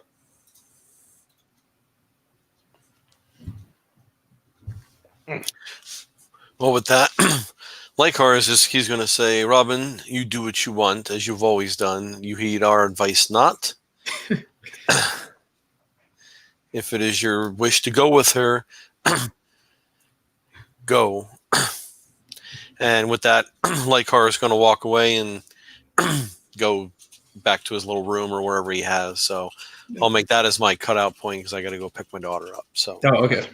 Have a good Oh one. yeah, do what you got to do, man. Yeah, Good. I don't want to drive it in the snow and ice. Yeah. Yeah, man. Drive safe. Yeah, Drive safely, and we'll catch you next time, bud. Absolutely. Bye, everybody. Bye, Lykar. Bye. All right. Oh, yeah. After Lykar says that, I do want to look back at the captain, and I'm gonna sort of actually let go of Vron for a bit, and sort of like make sure she's like feeling okay, and then sort of like put her down a little bit and say, "Just give me one moment, Vron." And then I'm going to look at you, and I'm actually going to sort of like I don't know if this is exactly how you would do this, but I'm just going to go with it. I'm going to sort of get on one knee and sort of look up and say, Captain, I don't... marry you. Yeah. Sorry, go on. Yeah, I was like, Captain, I don't have many friends in this world, and I haven't met many men that I would put my life out for. But I believe that you are one of those men, and being the captain of my ship and being one of the few that I would call my friend, and I'll look at Carderock and sort of nod also like another one of my friends and say, would you marry us? Oh, Noxiqual, would you doubt the virtues of love? Love is the greatest conquering force of them all. Don't you know this? I sing songs about it endlessly. In taverns, they sing songs about it. Surely you should know that love is greater than death and life. And he, takes a moment to kind of search for that last one. And the third one, yes, love is just greater than all. And he kind of, if you're looking closely, kind of you can tell he doesn't like necessarily fully believe everything he's saying, but he also does pop a minor illusion onto himself just to give his eyes a special twinkle. Noxiqual's mind is going a mile a minute. Like here, he's got a lot going on in his head right now. But as you say all this, he kind of focuses back on you, Robin. He says, "Very well. As you have served me well, Robin, I will grant you this boon. But there is a condition. My condition is that you are not wed here, but that you are wed at the Ambrosia Temple, where you will go into the waters of the healing water so that you may both become pure, cleansed of all that you had come before this." And in my mind, just Esper, I just want to say why I'm doing this. this is Noxiqual's gift. He saw that nightmare over and over in her mind. It reminded him of Lykar's curse, the nightmare that he had stuck in his head. And the healing waters fix that. I'm wondering if I can break this nightmare from her. Perhaps change her, fix that she got when she was young. So Hold that thought. Yeah. You hear a voice. Uh-oh. In your own mind, Noxiqual. Mhm. You feel a hand on your shoulder. You have felt it before. And the voice says, take the girl with yourself through the door of dimensions. Lead her to the chamber, and greatness will be yours. I thought that might be where this was also referencing, because the old ones. Does Robin hear this? No, just kidding. No. I know. I don't respond to the voice, but I did, I hear it. And the thought does go through his mind that this would give him a chance, the journey might perhaps provide opportunity. We'll see. Now is the opportunity. Of course.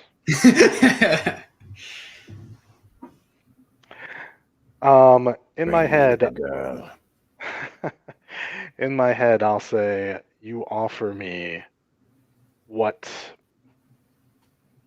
I have no need of the power of the old one. I possess my the own boots nature. of shadow walking. You have the boots of shadow walking. Can you prove this? You want proof? Bring her here. Fuck. Well, Esper, I have to applaud you. Out of game for a moment here, that is a devil's choice that you've given me. I'm gonna. Robin will sort of look at him and say, "Is everything all right, Captain?" Oh wait, is the devil's choice like a no-brainer for Noxiqual? Is that how that works? I mean, the devil's choice. You always go with the devil. Noxiqual is like very silent for a moment. Like he just said all that, but now there's like this sort of silence, this almost ominous silence. Is she within arm's reach, Esper? Yes.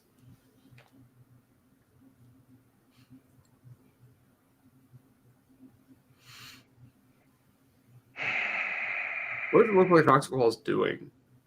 Like to the other party members, what does it look like? Standing there. Is his face like twisted? Is the mask down on your helmet? Yeah, I feel like it is. He's just standing there. Noxiqual slowly reaches out. Just slowly. Like his hand is reaching out. And it's coming towards Robin and Varan. Wait, towards me or Varan? Both of you. You're together, right? You're like I'm on my knee right now. Oh, okay. Mm-hmm.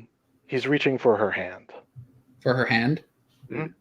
I notice it, and what does Varan do when? Yeah. If you're reaching out slowly, she is recoiling in terror. I'll sort of get up out of my kneeling state, and I'll sort of like grab her and like pull her close and say, "I trust the captain. It's okay." And I'll sort of reassure her that she can touch his hand. Noxiqual takes her hand. I assume unwillingly. She's probably scared. Yes. And there's a moment. A long 6 seconds. A full turn. Mm-hmm. And he slowly moves her hand on top of Robin's and places them together. There is something here, a power that is not spoken of often.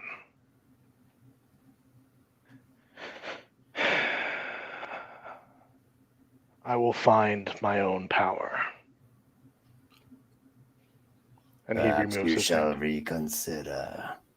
The dwarves may give you better reason. Perhaps. The presence And is gone. Yep, in my head, my last words to it are, perhaps I shall, but not today. Again, Robin doesn't know what was going on, like in your That was mind. probably really weird to everyone else. No, that was great though. No, but yeah. So once you do that and say those words to Robin and Veron, Robin's will actually like have quite a big smile and like sort of happy that you have sort of, in a sense, giving your blessings. Yeah, it was very symbolic. I don't know. Was Yeah. that weird behavior for Noxiqual, or is that just like Tuesday? But yeah, so Robin will be happy. I'm assuming. What is Veron's response to all this? I'm curious of hers. She wants to get the hell off of this ship and away from Noxiqual. Mm-hmm. Yeah, so I'm gonna smile at Noxiqual and say, "Thank you, Captain. You don't know how much this means to me." Robin, when we leave, as we will, I assume, once the repairs are done, you will come on one of the two ships.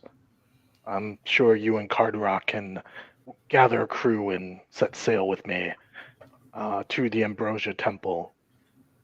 You speak of gathering a crew. Why, that sounds like but a mere afternoon's task when you are one such as I. What do you say, Robin? I'm gonna sort of give you a wink and say, "I think that we can muddle something together, Card." You know, Noxiqual, I did know that secretly you were full of mush, but I never took you to be a worshipper of Morpheus. I have my reasons. Very well, very well. So do you. And know this, I worship no gods. So you say. I'm gonna say, well, Carderock and I will get to work on that. I will take Veron back to a safe location where she can stay before we set sail. You will do no such thing until after we've all had a round of mead. I'm gonna sort of nod to you, Card, and making it known that I want to, but then I'm gonna look back at Veron and realize that she really does want to get off the ship and say, perhaps when I return, Card. And then I'm going to lead Veron. Shall we all go ashore? I know a place that serves horncomb mead. Oh, yes, run by a dwarf. Lovely establishment. I'm going to sort of like wince at that a bit because I really want to go drinking with Card. I'm going to look at Veron sort of like with eyes like, can I go? Like asking permission, basically. She is not in a great state of mind to be figuring out decisions of such petty matters. If you make any indication that you're going off the ship, she's practically dragging you. Okay, yeah. I guess I'll say she seems to like Carderock, though. Something about Carderock comforts her. Okay, so I'll say, all right, Card, let's go. Maybe we can run into Drake or something along the line. Actually, maybe we won't run into Drake along the way. And then I guess Card. Oh, you do. You want to see a lightly drunk Drake. I have some stuff that Captain Noxiqual would like to do at some point. As Card, myself, and Ron are walking off the ship, I do want to look back at Noxiqual and sort of like give like a I don't know, like a what's the word? Like a fate, like an impression that I want to like talk when I come back, sort of like I don't know how to like describe that. But you give me the look. You make eyes at exactly. Yeah, exactly. That's fine. Yeah. No, not like that, Card. Yeah, but then I guess Card, myself, and Ron walk off the ship. So Veron is incredibly relieved to be off of this ship, and she is very expressive. Oh, don't ever take me back there again. I'm sorry I even asked to come. Oh, I wish I never would have met him. Oh, you know, it's nightmares about that man.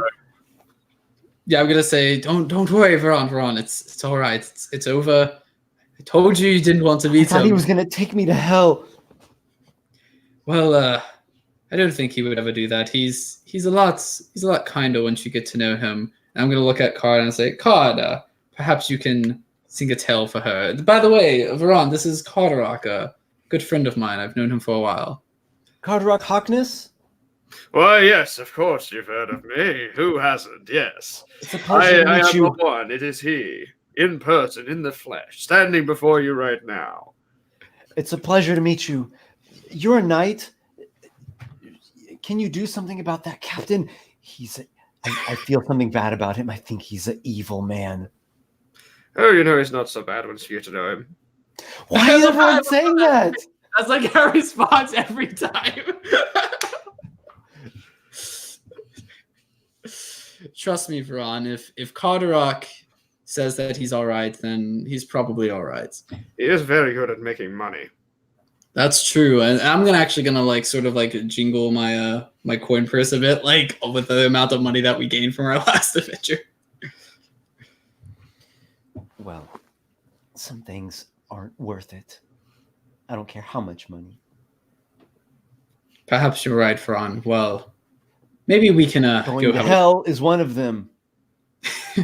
Well, yes, it is true. You know, they always say that love isn't worth money. I mean, money can't buy you love. Yes, that's it. Yeah. I heard that once. A man who wore a beetle's carapace on his face. Strange fellow. I'm gonna sort of like slap Card on the back and then sort of like grab Varan's hand and say, perhaps we can go get something to drink. Let this Yes. go. Although first an errand. An errand Around here. And so the magic shop where we stopped by the first time we were here, Card was honestly kind of laying it on a little thick there about all the love and all that happy, merry drinking stuff, kind of so he wouldn't be followed, but I guess he's just dragging them along anyway. Yeah, Robin will sort of come with you. Yeah, Robin and Varan will come with you. Yeah. Okay. Cook isn't ready, then he's got another thing to add to it, and if it is ready, then maybe the Cook and the Manta Ray will help offset. Okay. Oh, can I do one thing So before? what you're referring to here, Carderock, is Caitlin Weirman, the antiquarian, official associate of the Silver Citadel. Yes. Operates under the coordination of the City Guard of Grenadoa. So you can seek her out. I think I'm going to give it a roll just to kind of see her general current status. Her current status is incredibly occupied and not immediately available. You want to do something else and come back, say, in a couple days? Like you can leave like a message with a page to deliver it to her, and they'll contact you at where is it that you're staying? At the Storm's Eye. At the Storm's Eye. We'll deliver it to the ship there at the wharf. Well, yes, of course. I'll deliver it to the wharf. I've always wanted to see the Storm's Eye. Stormbringer, Storm's Eye. I'm a Stormbringer, don't you know? You've heard of me, haven't you? I'm sure you have. Everyone has.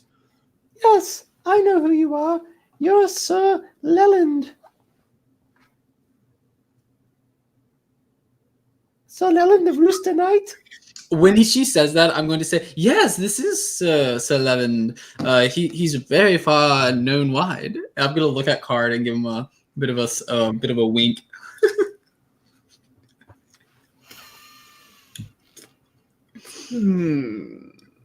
Good day to you. It's so nice to meet you. Okay, so you leave your message with the youth. The antiquarian will send a message when she is available, and she's even aware that you want to speak with her, and she can. As we walk out, so Sir Leland, do you have any more errands that you have to run? Oh, only the one. Returning back to Noxiqual and letting him know that there's a perfect specimen for one of his experiments running around town. Yes. Now then, where's your favorite tavern? I'm going to actually look at Varan for this. I'm going to say, you've been here longer than I have, Varan. Any good taverns around? Hoppers. Yeah, that's the top place that I would recommend. All right, let's go to You Hoppa's all have been there before. It's certainly the nicest and most expensive one in the town. I'll say, let's go then, Cod. Your treat, right? Where I come from, it is tradition for the soon-to-be wed to cover their own expenses or for their houses to do it for them. But I suppose on this one occasion, on this the day of my friend's wedding, or soon-to-be. So you all make your way to the tavern known as Hopper's. There's a wooden placard sign with a frog leaping from a lily pad. You go inside. It's been a cold and snowy afternoon, and the weather seems to be persisting as such. There's a lot of people huddled inside. They're waiting for the supper to be put on, taking in the evening, conversing with one another, drinking mead and wine. There is a minstrel that is singing atop the little platform there. It is a woman, kind of a just traditional Drekken tavern songs and general merry-making traditional songs. Certainly not any remarkable music coming from her, but it's a lively place, and it's warm, and the candles and the lanterns are being lit. And Baran is eager to drink some strong drink. All right, well, I guess we'll find a table or somewhere where we can sit together. Yeah, and I guess we'll order some drinks. Yeah, there's two open tables. One is close to the door, and every time it opens, this like cold gust blows in on you. And the other one is in this like back corner that's kind of dim and smoky. Let's go to the dim and smoky one. I'm gonna walk towards that one. That one looks nice. Okay, I don't care. I'm just glad to be off of that ship. You sail on board that? You sleep there? You live there? Days and weeks on end? Yes, it's really not that bad once you get used to it. I thought working with the Lusty Mermaid was bad. Oh, trust me, it has its ups and downs. A walk in the garden compared to that. That place has its share of unusual smells. Don't act like it's some heaven on earth. Drekken Grim. I've got stories for days. As do I. Speaking of, I shall return. And Card is gonna saunter over to the performing bard and slowly kind of like encroach a little bit further until eventually he's like standing next to her and like able to say, "Do you know any duets?" Yes. What about how about another night by the red firelight? What about Two Dames Leap from the Blazing Tower? Or with axe in hand I sail?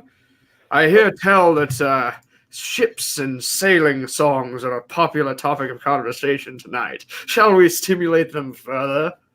Yes, let's. As Card does the bring, I'm gonna I'm just gonna start drinking some of my my mead or wine or whatever I have.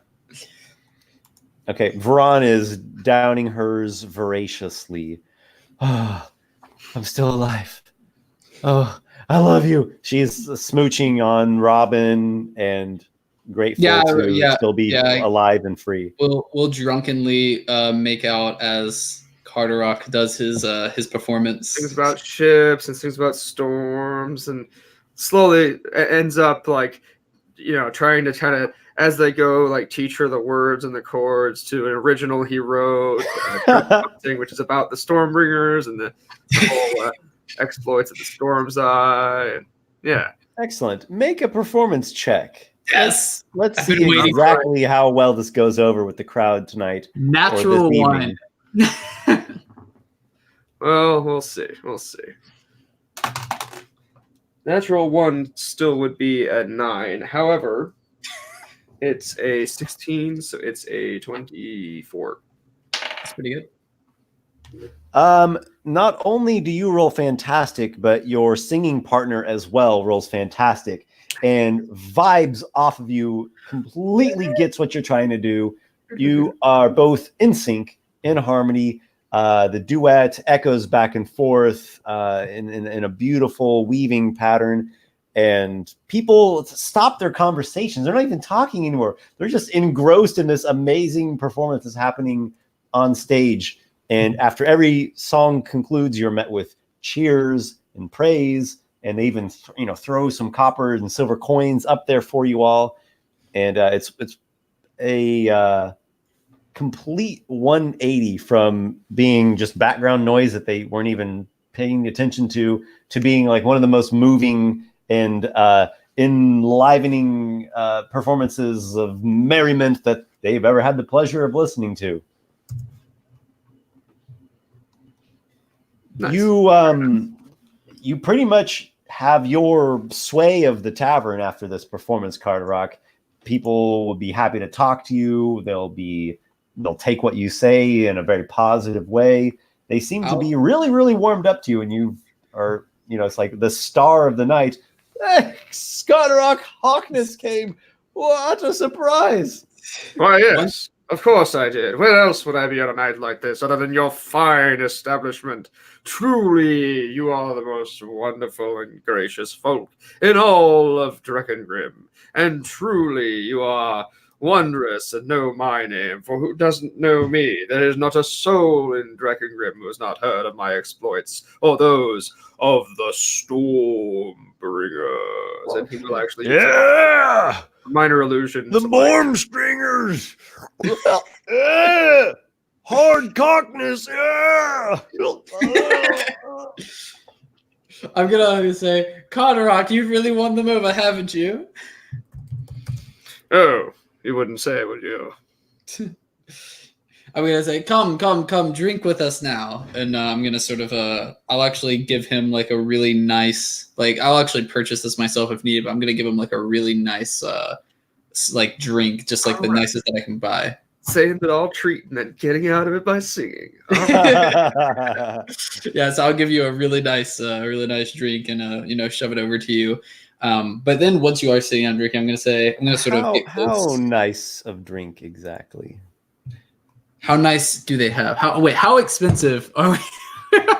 If you will be willing to pay 5 gold pieces, they can bring up some stuff out of a secret cache that has actually been held over. It's an elven wine that they've had since before the War of Three Dooms. It's like a century-old elven moon wine. How good was Card's performance? It was fantastic. It was fantastic? Yeah. All right. Because of how good he performed, and also because he came out here with me and Moran to drink with us and also helped us a little bit with Captain Noxiqual, I will purchase the 5 gold pieces wine for us. It comes out in an actual bottle, an actual glass bottle, not a wine skin, not some barrel that they tapped. It's your own bottle. The bottle itself is kind of a minor work of art. It's certainly worth keeping. I'm gonna. Oh, sorry. Yeah, continue. No, you pour however many. Yeah, I'll pour 3 glasses. One for myself, one for Card, and one for Varan. And as I take the cap off, I'm gonna say, "Oh, I'm going to hate myself for taking this off." And then I pop it and I pour a drink for me, Card, and Varan. And then I'll hold it up and I'll say, "To our marriage, Varan, and to Carderock's fantastic performance." And then, yes, to my wondrous performance as always, and something else, yes. I suppose we will drink. And as we're drinking, though, I do want to say, I'll sort of whisper a little bit to Card so no one else can really hear us. I guess Varan can hear us, but that's fine. We do need a crew, and it seems like they really liked you here. Perhaps we should ask around a bit. Oh, and you thought I came here with no ulterior motive? Say I should have expected nonetheless.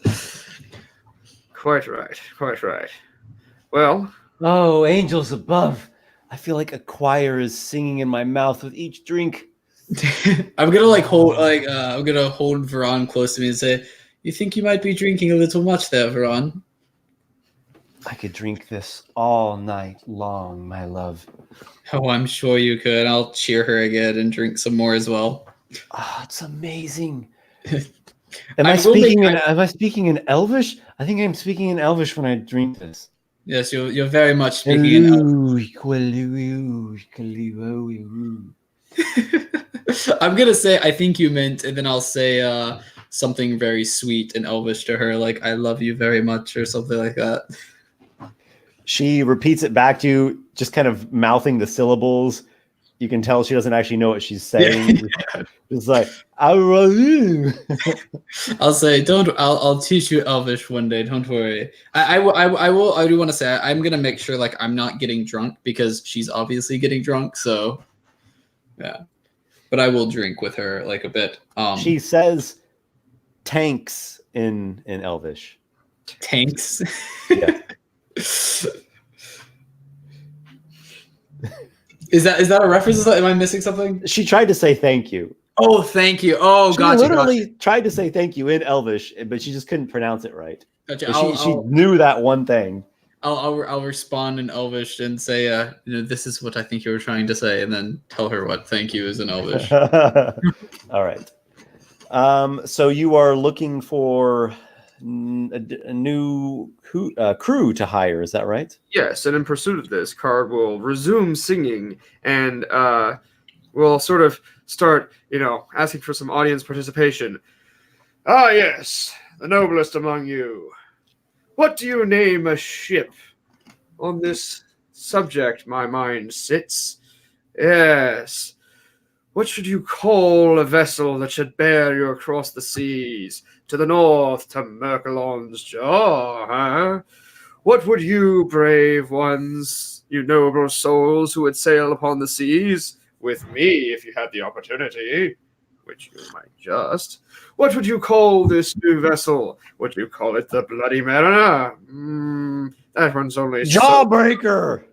Jawbreaker. How many votes for Jawbreaker? Jawbreaker is a very popular name. A lot of people cheer at that. And another suggestion. The Whore Bride! Well, I don't know that my associate might love that one, so how many votes for the Whore Bride? Some people clap. More people are laughing. Actually, as he's doing this, sort of rallying, I'm assuming like hopeful crew members and whatnot, I'll sort of like make a bit of some parchment or something, maybe for signups as he's doing this to sort of get things ready. Well, yeah, so I guess a little bit of like flashing back to before. So, Robin, here's the plan. Yes? Sign up sheet, yes. Write down all the suggestions we get and have them sign up for each one. And at the end, a whole lot can come with us if they can, prove they're capable of turning into the wind or something. Oh, I'm sure that they can at least be capable of holding a sword and doing something with it. Or at least taking an arrow. Murky boy! Murky boy. All right, Claude, you sure about that one? People are booing that one. I'm gonna as I ask that. No knife ears. Although this is probably how we end up getting our ship named Stormy McStormface, but Stormy McStormface? Did I hear Stormy McStormface? Rumbler. Yes. Some people like Rumbler. Some people say it sounds like a pansy name. Like, what is that? A little toy ship for a boy. All right. Once we get like a few of the, I guess the ship names down, I'm I'm going to look up and say, anyone who would like to join, I'm going to sort of push it out to say, sign up here, and then hand out the quill. Come and sail the seas and do just as you please, or, well, as the captain tells you. But that captain is me, or possibly, if you prefer, Noxiqual, who, as you all know, is a Stormbringer. And I'm gonna add to it and say, riches and wealth await you if you join our crew. Okay, you were able to entice 3d6 worth of crew, so we got a 10, which I think is actually the average of 3d6. 10 souls have signed up. All but one of them have experience at this sort of thing. The one that has no experience is a young lad, and boy, he sure looks like an eager one. Fellow, what is your name? My name is Gendley. Secretly hoping it was going to be Tanyan, but okay. What makes you want to join, Gendley? And I'm actually going to give him a bit of a serious one and say, you really think you're up to the task? It's going to be quite dangerous. Yes, the seas do not forgive, you know. It's not like the water you drink. It's far saltier and deeper. And colder. I know how to splice ropes together, and I need the money, and you're hiring. I mean, shit, like in an actual medieval context, that's pretty damn useful. Yeah. Yeah, I'm actually going to look at Card and say, and sort of like nod and say, I think we can find some work for you. Yeah. My grandfather's a rope maker. Oh, do you know? All right. I think that we can find something for you to do with involving ropes. There's lots of ropes on ships, I'm sure you know. And I'm going to sort of push the paper there and say, sign here.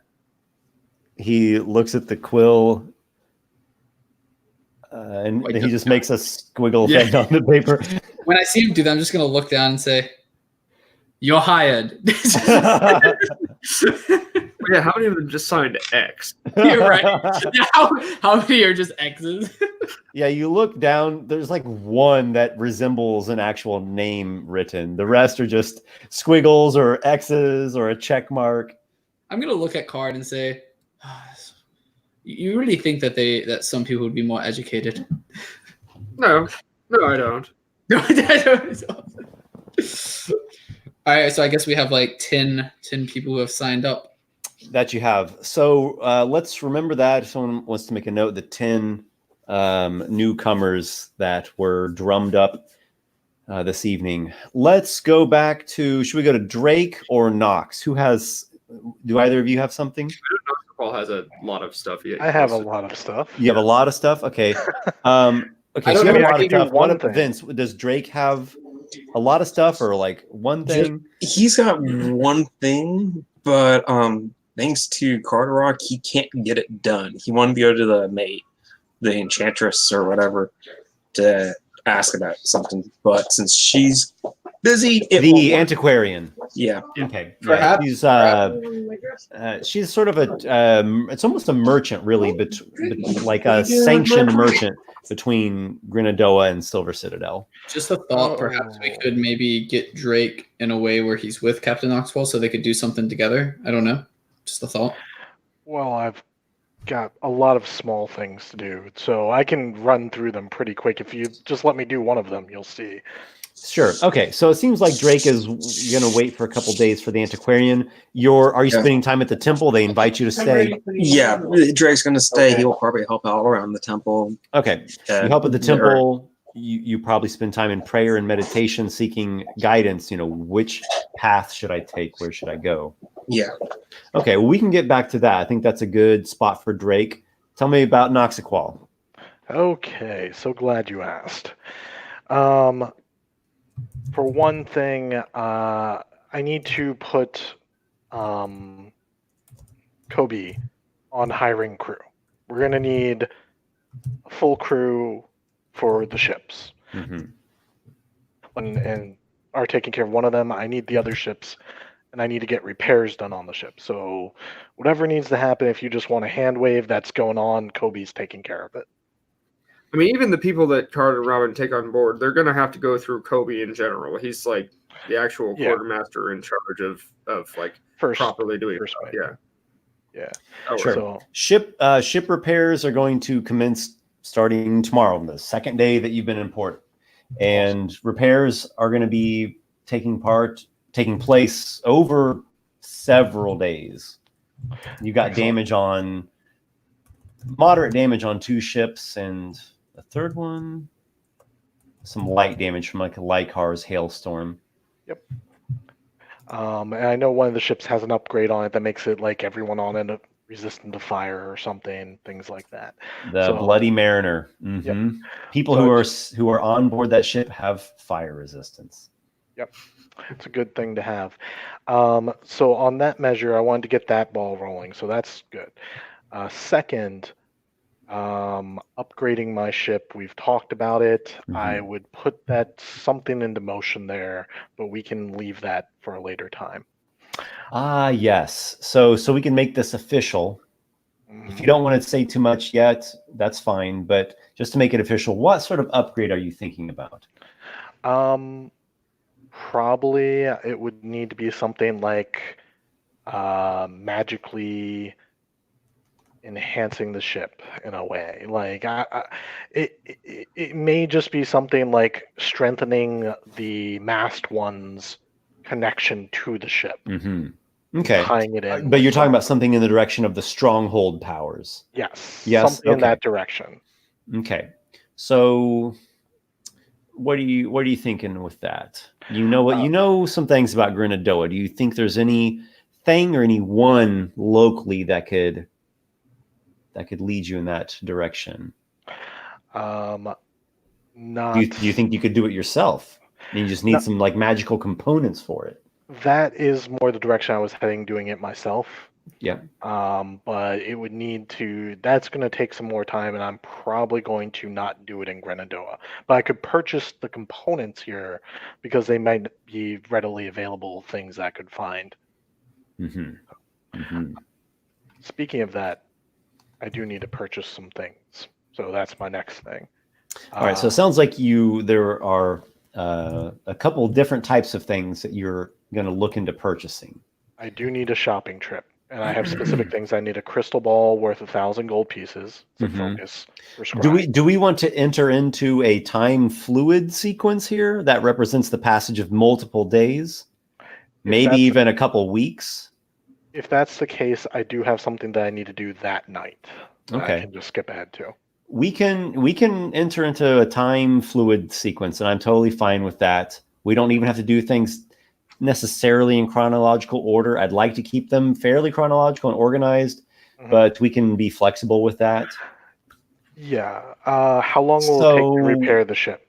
That's the ship repair. That is going to take a bit of time. Let's consult the dice. I was going to say on the type of damage it took. Yeah, I was going to say at least a week, but there are other factors that play into such things. Yeah. Okay, so you're in luck. They're what do we call them? Shipwrights. I mean, there's shipwrights, but then there's just basic laborers, basic repairmen. We have a rope maker now. They have just finished a big job, and they don't have anything major pending this moment. So they're telling you, we'll get you up and sailing here in within a week, within 5 days. Okay, that's important for me to know where. To take these things with a grain of salt, but the Grenadoa wharf is pretty competent.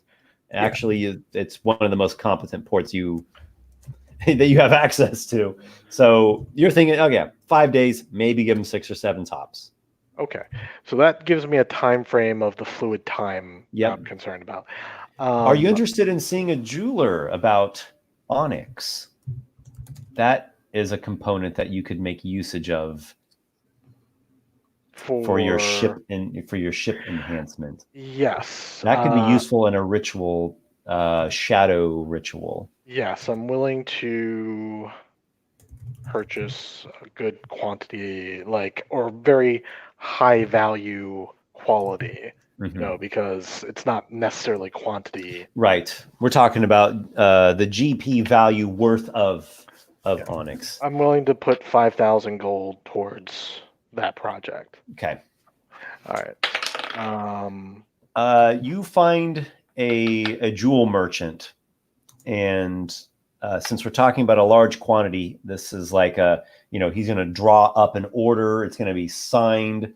He's going to have to bring in some, so you'll have to wait, but you're waiting anyways, so that's fine.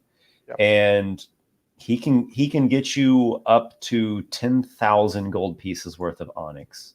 I may take him up on the 10,000. I was just a low ball estimate with the 5,000. I might go for the 10,000. But more important than that, I need my components for my spells. So I need 1,000 gold for scrying focus, which I'm hoping for a crystal ball. That's important to my plans. That is added to the order with the jeweler. And then jewel merchant. I need 100 GP value of silver because I want to make my own tiny silver cage focus out of it. I need it for soul cage. Okay. But I don't want to ask for a tiny silver cage because that's probably on a red list of objects that you shouldn't be carrying. And I imagine you're going to use the gauntlets to create that. You got it. Exactly where I was going with it. Excellent. Okay, so far on this order, we have 5,000 GP worth of onyx, a 1,000 GP valued crystal ball, and 100 GP value of silver. Yep, marked it all down. And honestly, it's like, it's probably not just this base silver itself, but like the crafting that gives it its value. Yes, and that's where I'm going to have to work and shape it until it's finally ready. Yeah, it's probably an intricate and aesthetically, beautiful. It may be beautiful in a warlock aesthetic, beautiful. Of course, I have to make it tiny, so it's going to take a lot of time probably to make that. But that's food time. We'll work through that. Yeah, so far we're fine. All right. Then these are the two major things. I want a scroll of greater restoration. Greater restoration. Okay, I'm going to roll on that because we're seeing if the antiquarian can get that. Potion, a scroll, whatever you think I could find. I need greater restoration. Greater restoration. Okay. Give me just a moment here. Yep. Do you need to know the rarity? I'm pulling up a document of mine, and I'm going to roll a thing. Okay.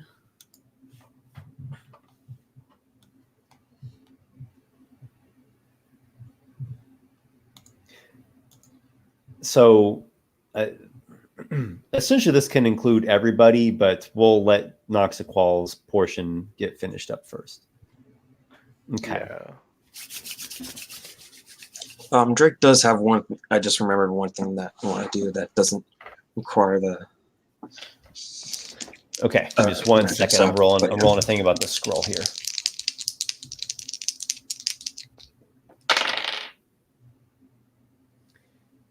Caitlin Weirman says, I don't have access to that, unfortunately. I could send out some additional letters to some rarer contacts, but at this time, I'm afraid I don't have that. It's fine. I'll ask the next town I go to among their temples and such. But you have my regrets. Oh, that's fine. That is the lesser. And you know what you're looking for here. This greater restoration scroll seems like something that a powerful temple with like this high-leveled high priest would have access to, and that's a rare thing in Dreckengrim. Correct. It's something that's very specific, and I thought I'd ask while I was here, but more likely I'm going to find it in Sumner Field or in the Densmorisdorf place. So we'll revisit that. It's the lesser of the two items. The one that I've been seeking for the longest amount of time that I'm really looking for is a Ring of Spell Storing. A ring of spell storing. That is a wondrous thing there. Yeah. Well, the Silver Citadel does have X available. It does have 2 of those available that I can order in. Okay. And She's how much? She's gonna give you a price here. Mhm. Give me the rarity on that. The Ring of Spell Storing. Rarity. I think it's just rare, right? Gonna find out. It is rare. Mm-hmm. Requires attunement. Yep. It just shouldn't require attunement. Then you could just have infinite spells. I mean, it's not infinite spells. Okay. You're asking for one or both? How much for those options? Like, I'm curious if there's a deal on both. Is it the same price as one, or if both are purchased together, do they give me a small discount? Knowing magic users, probably not, but I'm curious. 6,000 gold per ring. 6,000 gold per ring. That's not bad at all. I feel like we could make use of both of those. Those are very universally useful.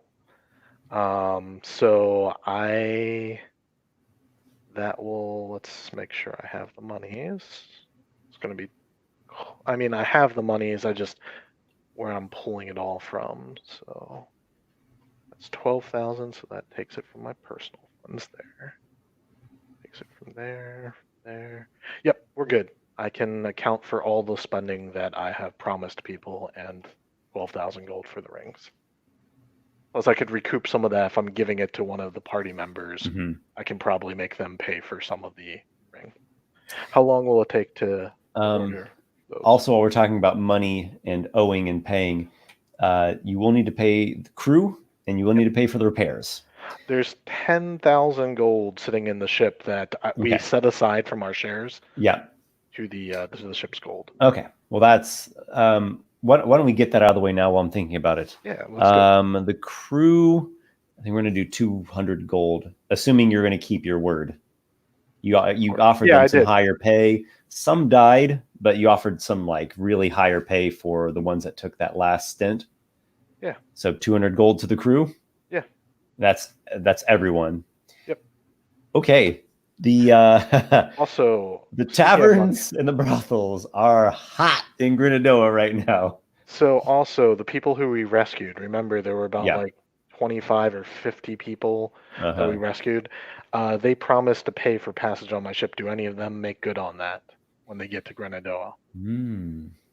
They do. If you're just charging a typical ship's passage toll, it's not going to be a lot. Like you'll make maybe 2 gold tops. I was going to charge more, but I guess they're all just kind of... It's up to you. I mean, if you're like, hey, this is emergency price gouge time. That's pretty much what I did. Okay. As I recall. What's your price? Normally 2 gold would be like, that was an expensive ride, but it's not unheard of. Yeah, 2 gold. Yeah, let's keep it realistic. 2 gold a person. No, for everybody. Oh. Usually a ship's passage is like, I don't know what it's going to be. Like, 1 silver per person per like 5 miles. You could increase it to like 4 gold. Make them pay double. Yeah, let's go to 4 gold. I guess I pretty much had them bent over a barrel, Esper is my point. And it was pretty much, give me your life savings and we'll let you... Yeah, literally give me everything you have. Yeah. Is that what you really want to do? I mean, that was my intention, but I'll leave them with something. We'll just make them pay. All right. So from the group, you collect a total of 4 gold and... Such a warm-hearted captain. That is warm-hearted. I saved their lives. They should be super grateful to pay for this cheap price for their lives. And the total of the ship's repairs It's probably going to be a lot. Give me just one second here. We can, just Um, putting that 4 gold right back into the ship. okay. Okay. Realize I need to start doing some trading in this fluid time, Mhm. Esper, to make some more money. Trading can be a very nice thing. We'll do that later, though. Doesn't have to be right now. 500 gold total for all the repairs on all 3 of the ships. Done. That's pretty good. So that means So that means we still have 13,000 gold left. Oh wait, no, I did math wrong. That's Because fine. we had 10,000 gold, so now we have 9,300. 304. I'm gonna pay that out of my funds for the moment, but then there will be some discussion among. You see, these ships are treasure too, in and of themselves. So if I'm paying for them, then they belong to me. But we may want to start having that discussion later. So I'm putting during 500 gold this for the repairs. we'll say week period, you can get the 5,000 GP worth of onyx, the crystal ball for the scrying, and of course the silver. The rings of spell storing, the 4 rings of spell storing. I'm sorry, two rings of spell storing. It's going to take an additional week. Okay, it's not too bad. All right. So just getting my ear together here. So crystal ball. What did Drake have? You'd mentioned something. Well, if he can meet with I'm blanking on her name, but the woman that has contacts with the Silver Citadel. Caitlin Weirman. Yeah, wants to get Cloak of Displacement. That would take the same slot as your breathing underwater cloak, just so you know. Yeah. Okay. You seek a great elusiveness. This one does. I don't know if I mentioned this specifically. I think I've given the general idea, but I do want to be specific. When you buy stuff through her, you're getting items that are either crafted by the Silver Citadel or things that they have like acquired through their means, supposedly legal means, and they've like inspected them and they've got like certifications. They've got writs along with them. And when you purchase things, like it's a drawn up order, it's signed, it's stated who it's going to, it's dated, and you actually sign an agreement that you use these things for lawful purposes. Now, obviously, when you go out into wilderness and dungeons, usually people don't know what happens in those places, and the general assumption is that you fight monsters and ghouls and things, and so it may never come up. But if someone with rings of spell storing starts, using arcane might to murder or break laws or affect the civilized world, Esper, that is like you are literally invoking. We're all lawful good here, so there should be no worries. A lawful good campaign, Esper. Like, come on, we would never do anything. I'm just letting you know what you're signing here, because you do have to sign these papers to get these items through her. Absolutely. Yeah. And when we kill the Silver Citadel, it'll all be null and void. Yeah, it's gonna be perfectly fine. If we greatly caution you. Esper, I remember the stories of your other group. Yes. We're not gonna fight the other group. Wizards. Their egos got very, very, very large, and understandably so. Everywhere they went, they were annihilating foes. Wizards are but going against an entire group of archmages and their sub mages. Yeah. It's bad. It's really bad. Do anything like that. Robin can take it. Feels unfair. You as a player, you will feel like this is just not even fair, because it's not fair. It's magic, and nothing is fair when they have essentially all the spells. Remember when it was just the three of us and we were all mages and we just like stomped your encounters and you're like, well, that's the whole village of lizardmen just up in smoke. Well, we did have to hide. Fireball. We had to hide in a tower for that one. That one was really intense fight. It was intense. Some people almost died, as I recall. But it Also, wasn't- those trolls, those rot trolls. That was back when they could wreck all of our business. yeah, good times. But anyways, I just wanted to state that we're not planning on fighting a bunch of archmages. No.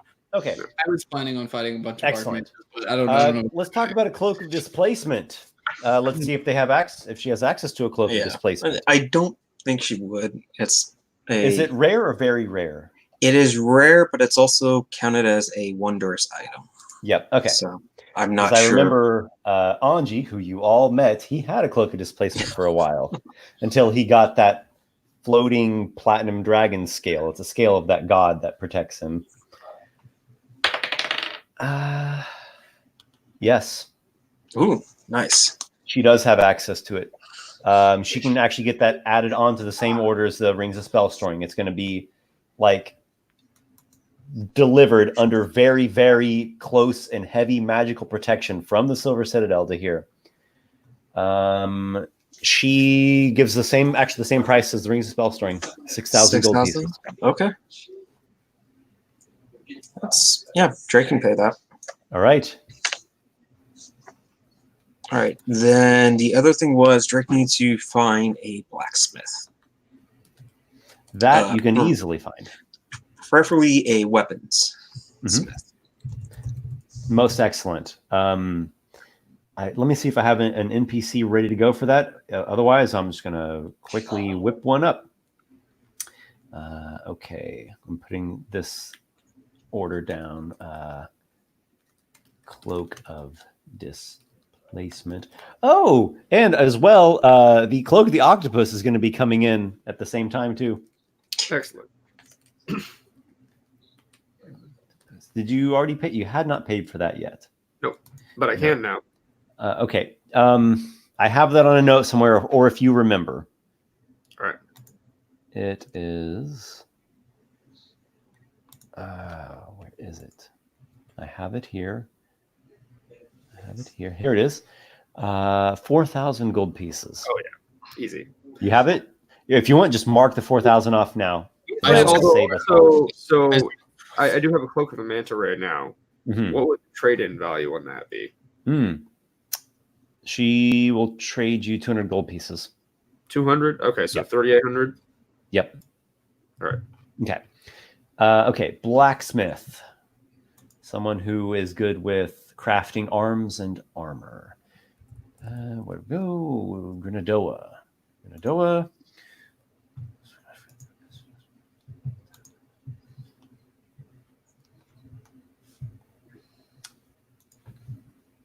All right, I'm going to make someone really quick here. You are finding a fellow by the name of... I'm imagining just this person just like appearing like out of thin air, like a.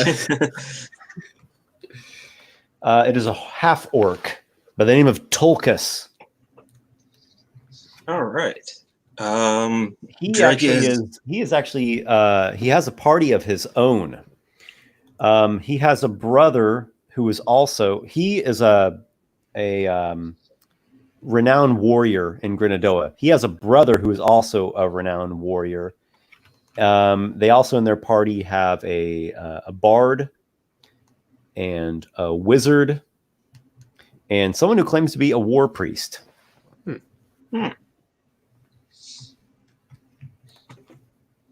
Well, Drake is going to go meet him to get a couple items made. Yep. Tolkus and his brother, they are in their downtime. It's winter. They're enjoying time to themselves, time with their families, and he's happy to meet your acquaintance. He's a half-orc. He is a grayish-skinned man, hairy-chested, long arms, a gorilla-armed guy. He looks like he's been working the hammers and the forges his entire life. Eternally soot-encrusted hands, black stained. Grit under the fingernails. He welcomes you into the very smithy itself, into the forge room. Welcome, High Tulkas. This one is known as Drake Fell and is honored to meet you, Tulkas. Good meet you, Drake Fell. I hear you come want me make thing. This one wishes to regain some supplies and to have a special item made. I am Master of Hammer. More than one hammer. He points to the nearby table where you see a really impressive looking warhammer. Drake is going to nod his head with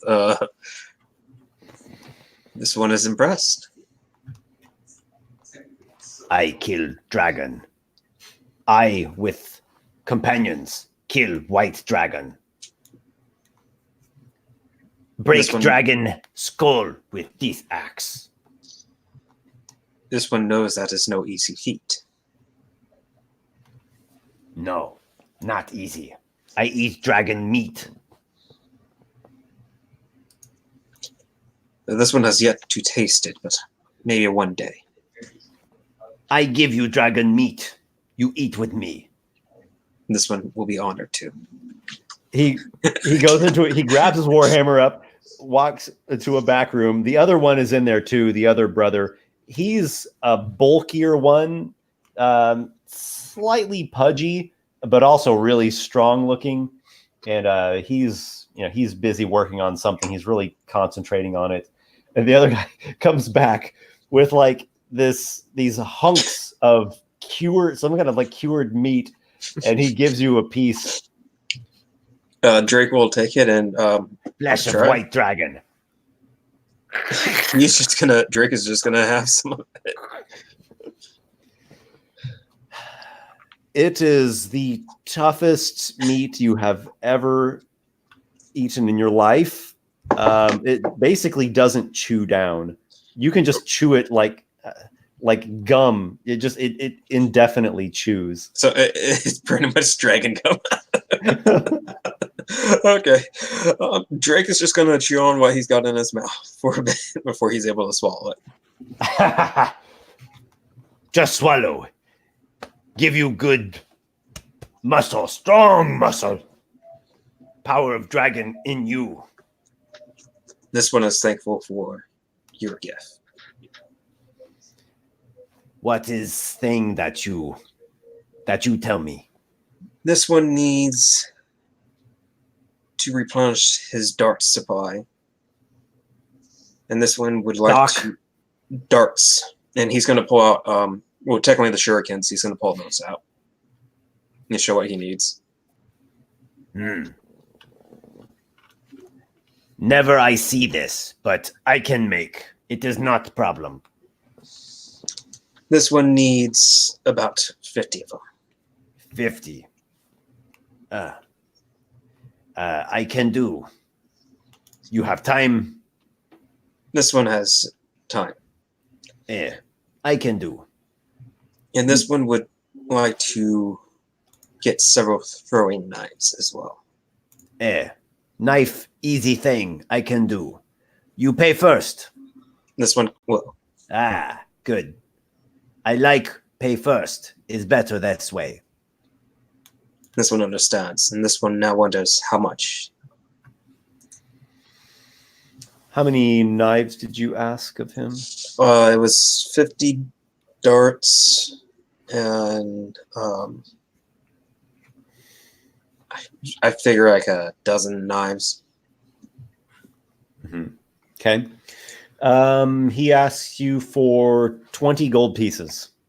All right. That's fair. Is better quality. He explains something about the steel, but it's either jargon that you don't understand, or just his common is too broken that he can't explain it right. But he's explaining something about his steel and that it's nice or it's better than what you typically find. Drake just nods. That's good. He kind of goes on for a while, and I guess you're just nodding along. When is died, you enemy, you know where you gold go. And this one believes he understands. And you want a thing more? This one has nothing else that he needs at the moment. Okay. Where you stay, I send for you when you can come take. He is going to send him to the Storm's Eye. Storm's Eye. Okay. Storm's Eye. I remember. Storm's Eye. The brothers banter back in their native tongue for a minute. Yes. I am glad meet you. You seem strong warrior. This one has met a few powerful foes this one has defeated as well. Yeah. Orc blood is strong. Orc blood has giant blood. Old orc chief, first orc chief, is half giant. This land, this is first place of giant. This is first place of orc. Many say it is other. They say it is in Neperna, not Neperna. First Draco and Grim, then they go Neperna. Here first. First blood, strong blood. This one understands. This one understands that the orcs came from here and spread elsewhere. Yeah.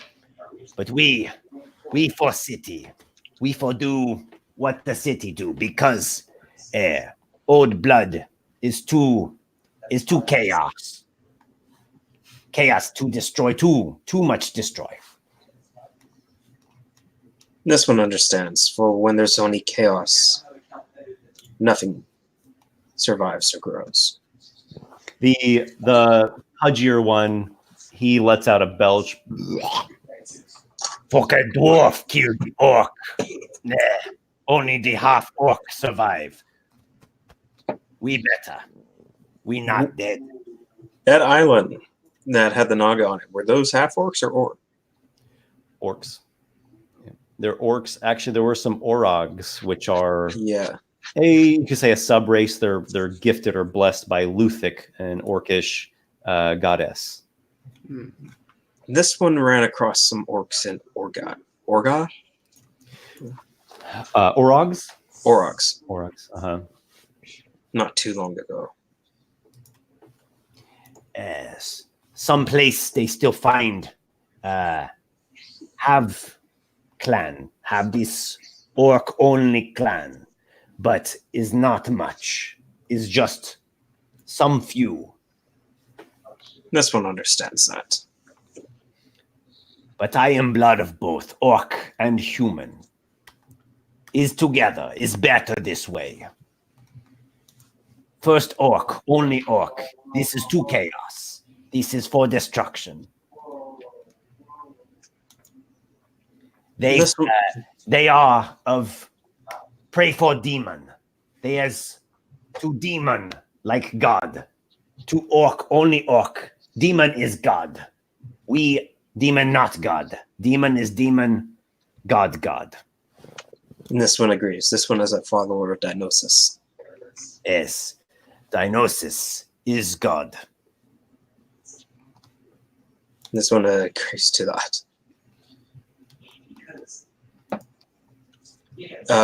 Drake has got nothing else to do with them until the orders are ready. So excellent. I propose we pause here unless you raising a hand. Yes. Good. Yeah, Yep. there's something that I was trying to do, but I wanted to wait. Okay. Yeah, that's fine. We should probably take care of it. So on the night of the first night, I would cast Dream Spell. 2 individuals. One first, I'm going to Kivish Ah, yes. because I need to speak with Kivish. Okay. Things to go. Okay, so you're going to check in with Kivish, kind of like how things are going on with Ambrosia Temple, Merklon's Jaw. Basically, I need to know if the passage is complete that he planned on building. Okay. So I'm gonna let Adam roleplay Kivish as his character, but I'll fill you in on some brief bullet points. Okay. Yep. Ambrosia Temple was secured by Kivish and his, we'll say, company. Let's see. You had some ex-clan Axfort, and there's a white as well. Targan Yar. Yeah, Targan Yar. Yeah. He's undead, but he seemed to have some sort of honor-bound code to him. I don't know if he actually goes inside the temple, though, but he's at least allied with you. Let's see. Okay, sorry, I said I was going to keep this bullet point. There are still tensions with House Eck, but they have not tampered with Ambrosia Temple since Kivish is coming. There is also still Knoll activity. The Knoll tribes are not large, but you're not quite. You don't trust them. They're Knolls. A pass has been created that goes between 2 mountains. You've made a mountain pass that's walkable. You can take carts over it too, and you've made these stairs that like carve out through the cliffs. That they go down, they meet the waters. You've got constructed just like a basic pier, like a jetty thing that goes out that has a couple stone posts. It's basic. It's just like in the preliminary stages. But if need be, Storm's Eye and like, I don't even know if Storm's Eye would, you might be able to moor Storm's Eye there. You could certainly moor a couple rowboats there. But not all 3 ships. Yeah, because it's rocky waters with roughness, and it's just going straight up to cliffs. So he has not, in fact, created a tunnel through the mountains where we would moor the ships inside the, next to the temple, as he. Such a massive undertaking is not fully realized yet. That's fine. I was just wondering how the. We'll say phase 1 is complete, though. That's fine. Okay. What else can I tell that Kivish would know? He probably speaks with Morpheus from time to time. You've received a couple pilgrims that visited the healing pool. The healing waters are miraculous. Yeah, we'll leave it at that. Okay, go ahead. Okay. I guess I would dream to Kivish then. Kivish, what are your dreams? I dreamed a dream in time gone by, when times were good and the woods were wet with the morning dew of the spring. But that was long, long ago, for it is now winter, which means it is later in the year. And it is you, Noxiqual. How goes it? Do you talk to yourself in your dreams? Well, who else are you going to talk to? I mean, that's a little disturbing. Yes, Kivish, I've come to you in your dreams once again. I wish to know of how things go with the Ambrosia Temple. I have built some stairs, I and many of the other members of Clan Draumur have built the stairs going down to the water. You could stop by if you want. There is a place to park a ship. I now have 3 ships. You have 3 of them. Oh, they are multiplying. You are very good at getting more ships, I see. Yes, but I suppose we could make a trip there soon. There's not much time. I've been told that the Mer Queen is rising and that the Silver Citadel is mustering an army in the north to fight her. These are times of nightmares, but if the dreams should will that you should stop by, I am sure that Clan Draumur can provide what help we can. We are sure to have to take sides in this war, and, well, I hope your position on the Mer Queen has not changed, as mine has not, and, well, you know. I understand. I have agreed to assist the Silver Citadel in their war. So if I do stop there, it will be to prepare for such an attack, as That my is ships good. are likely to be needed in this venture. That is good. I have no particular good things to say for the Silver Mages, as you know, but they are serve a purpose. Indeed. I would ask that if you have any insight or any information prepared for when I arrive in the next week or so, perhaps sooner. I would like to leave perhaps my ship there if it's we have come up on some treasure. Perhaps we could store some of it there so it is not on our ship, just in case the worst should happen. I do not wish all my eggs to be in one basket. Well, the Ambrosia Temple is one of the safest places in all of Drakengrim, as to best of what I know. It is fortified like dwarven stronghold by dwarves, right? Because we are dwarves, and you know that is kind of how it goes. For such, of course, I would be willing to help fund some of your endeavors, but I would need to see some returns, you understand. Of course, of course. Well, if your money can pay for pickaxes, those pickaxes can break rocks, those rocks can fill in water, and then before you know, you have a bigger dock to park all three of your new ships. Yes, I look forward to discussing it further.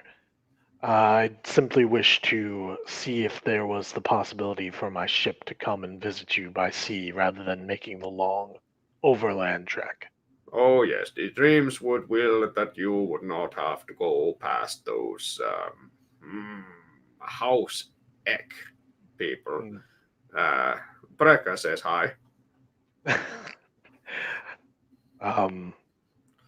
Brekka. Oh. Oh, yes, Brekka. I am glad to hear she's still alive. Now, Still let's alive go. and in a dream that I am going to head on to next when you are done here. Yes, I should be making my exit. I have other dreams to dream tonight. With that, I dismiss the spell. Well, just you watch out for young girls and chickens and mushrooms and trees in the swamp. He just drifts off back to sleep.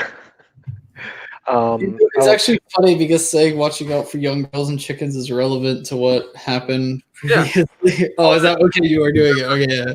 Yeah, there's going to be some stuff that'll happen next session. But we'll get to that. So, Esper, the last thing I need to do is dream to the Archmage of Divination. Okay. So you contact Dorian Keldon via a dream spell.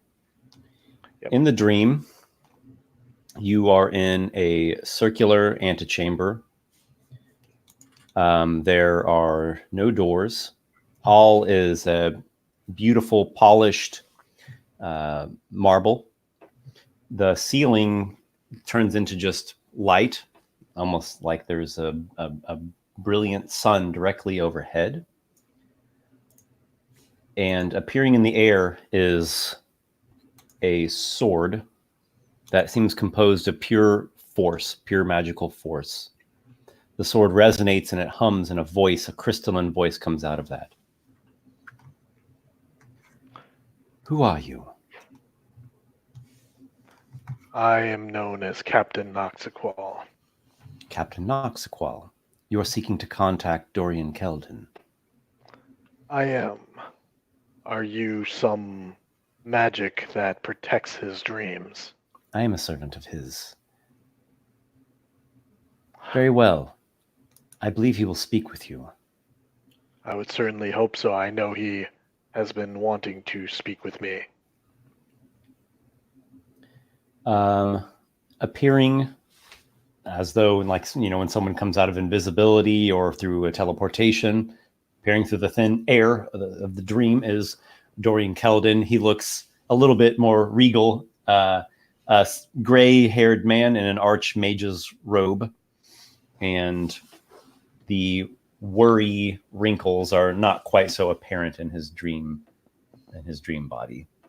So good to see you again, Dorian. Captain Noxiqual, it is good of you to contact me. I was hoping to hear from the Stormbringers soon. I realized the limitations of a sending spell, and I thought a dream would allow us to be more longer in our communication. Yes, Things very need to well. be discussed. Very well, it is good.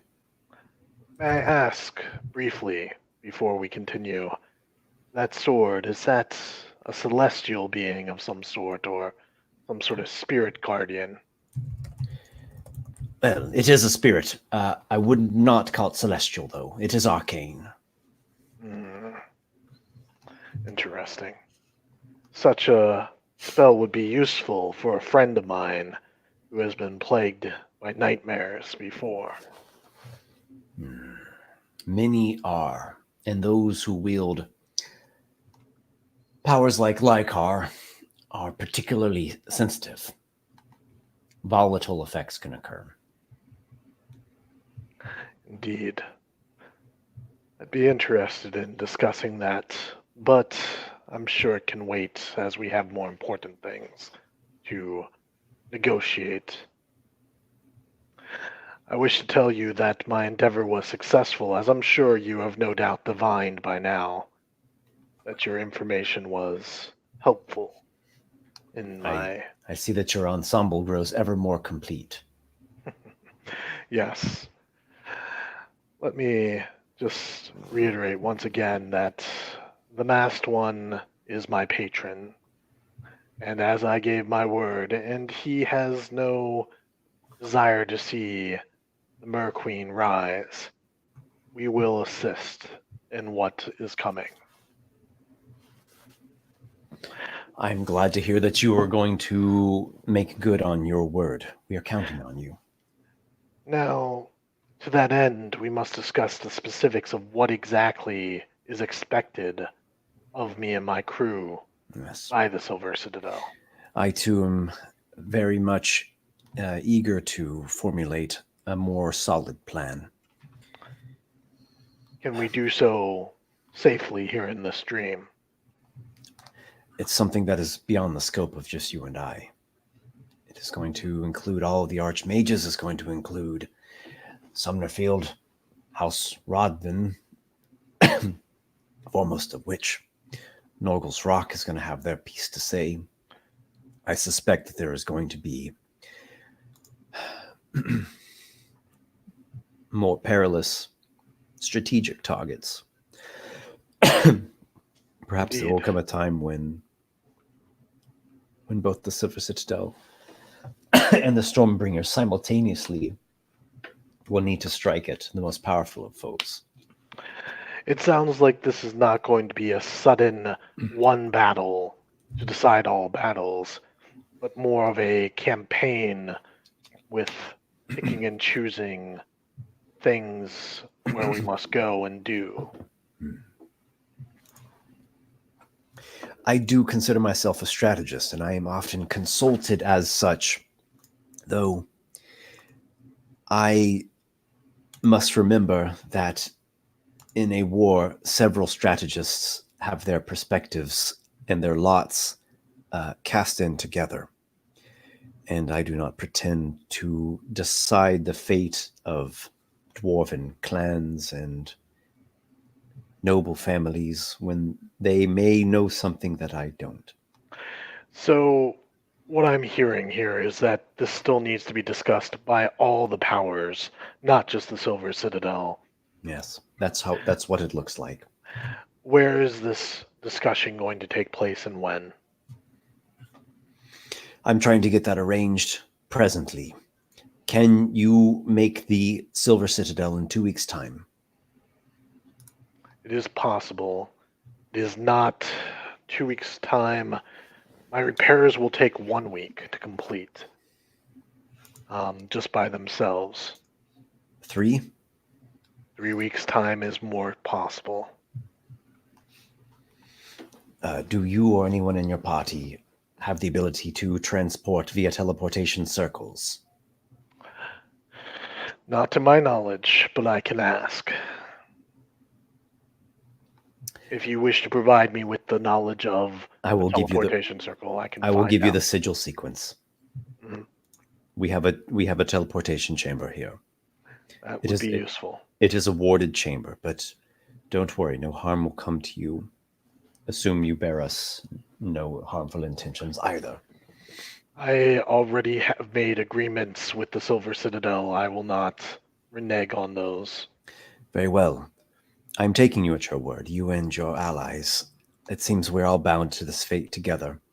This is a show of my faith and my good faith to contact you preemptively rather than waiting for you to pick. Yes, and I do see that. I am grateful, and let us arrange for 3 weeks' time. Silver Citadel, 3 weeks' time. What is the best way, aside from teleportation, for my ship to arrive there?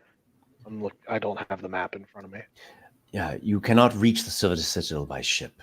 know. You'll want to dock. You could dock at Norgal's Rock if you so desire.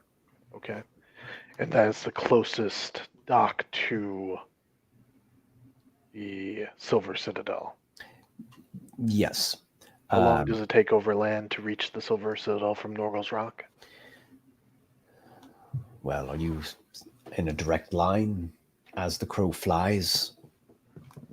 Some matter of few days. He's going to give you a distance. I just need to take a look myself so I can tell you. That's fine. I'm just trying to calculate in my head when I need to leave by to get there. We can do that. If you walk across wild lands, it is some 70 miles. The longer route would be by roadway, which is safer and easier passage, of course. You do not know us very well. Safety is not my concern. It is merely a matter of keeping my obligation. But the delays, the likelihood of delays would be much less.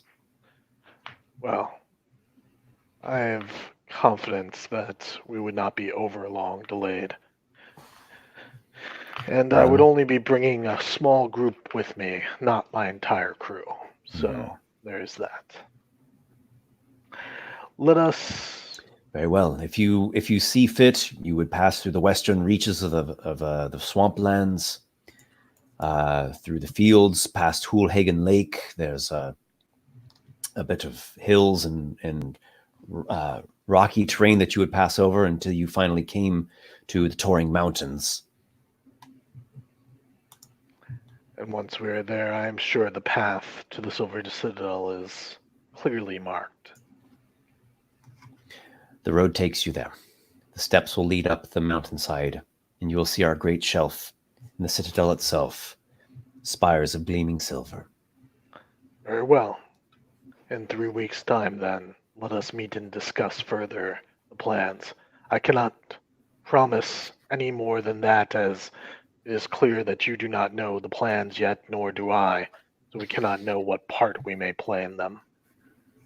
I have ideas, speculations, theories. It's much beyond this conversation here. We will meet then. It will be a grand meeting. If all goes as I am hoping for, it will be a meeting of all the leaders. I recall when the Emerald Mages and Norgal's Rock and all had their great convention, including some of the leaders from the Halfling town and other places. Yes. This will dwarf even that, I'm sure. Yes. That it will. In fact, it's a further development of that original Clansmoot. Then, in 3 weeks' time, be sure that the Stormbringers will attend. Do not delay, Noxiqual. Time is of the essence. Oh, believe me, I am already preparing as much as I can before the time is gone. Very well, then. Swift travels. Indeed. Farewell. Until we meet again. All right. So that is set. Unless there is any unexpected happenings and delays, it seems like there's going to be quite a gathering and a meeting for planning purposes in 3 weeks' time. And that will get things even closer to the doorstep of springtime. Yes, there's a lot to do, and I think that this is a good stopping point, and we'll figure it out next session. I think this is a fantastic pausing point. Thank you, everybody, for watching another session full of lots of awesome role-playing and storytelling and plot developing. Oh man, I didn't get to use my inspiration. Purchasing. I didn't either, so We didn't roll many dice this session. Not No, as we many did not. dice rolls. But that's okay. It was an awesome session, and it's enriching even further everything that is yet to come. Whew, man, you're not kidding. Yeah, no, absolutely. oh man, this is Yes, I have stuff in store for the audience when it happens. I'm sure it'll be good times. I look forward to it so much. Thank you guys for playing. As always, it's a pleasure. And Indeed. see everyone next time. Yep. yeah. Bye, everyone. 2 weeks. Bye. See you in 2 weeks.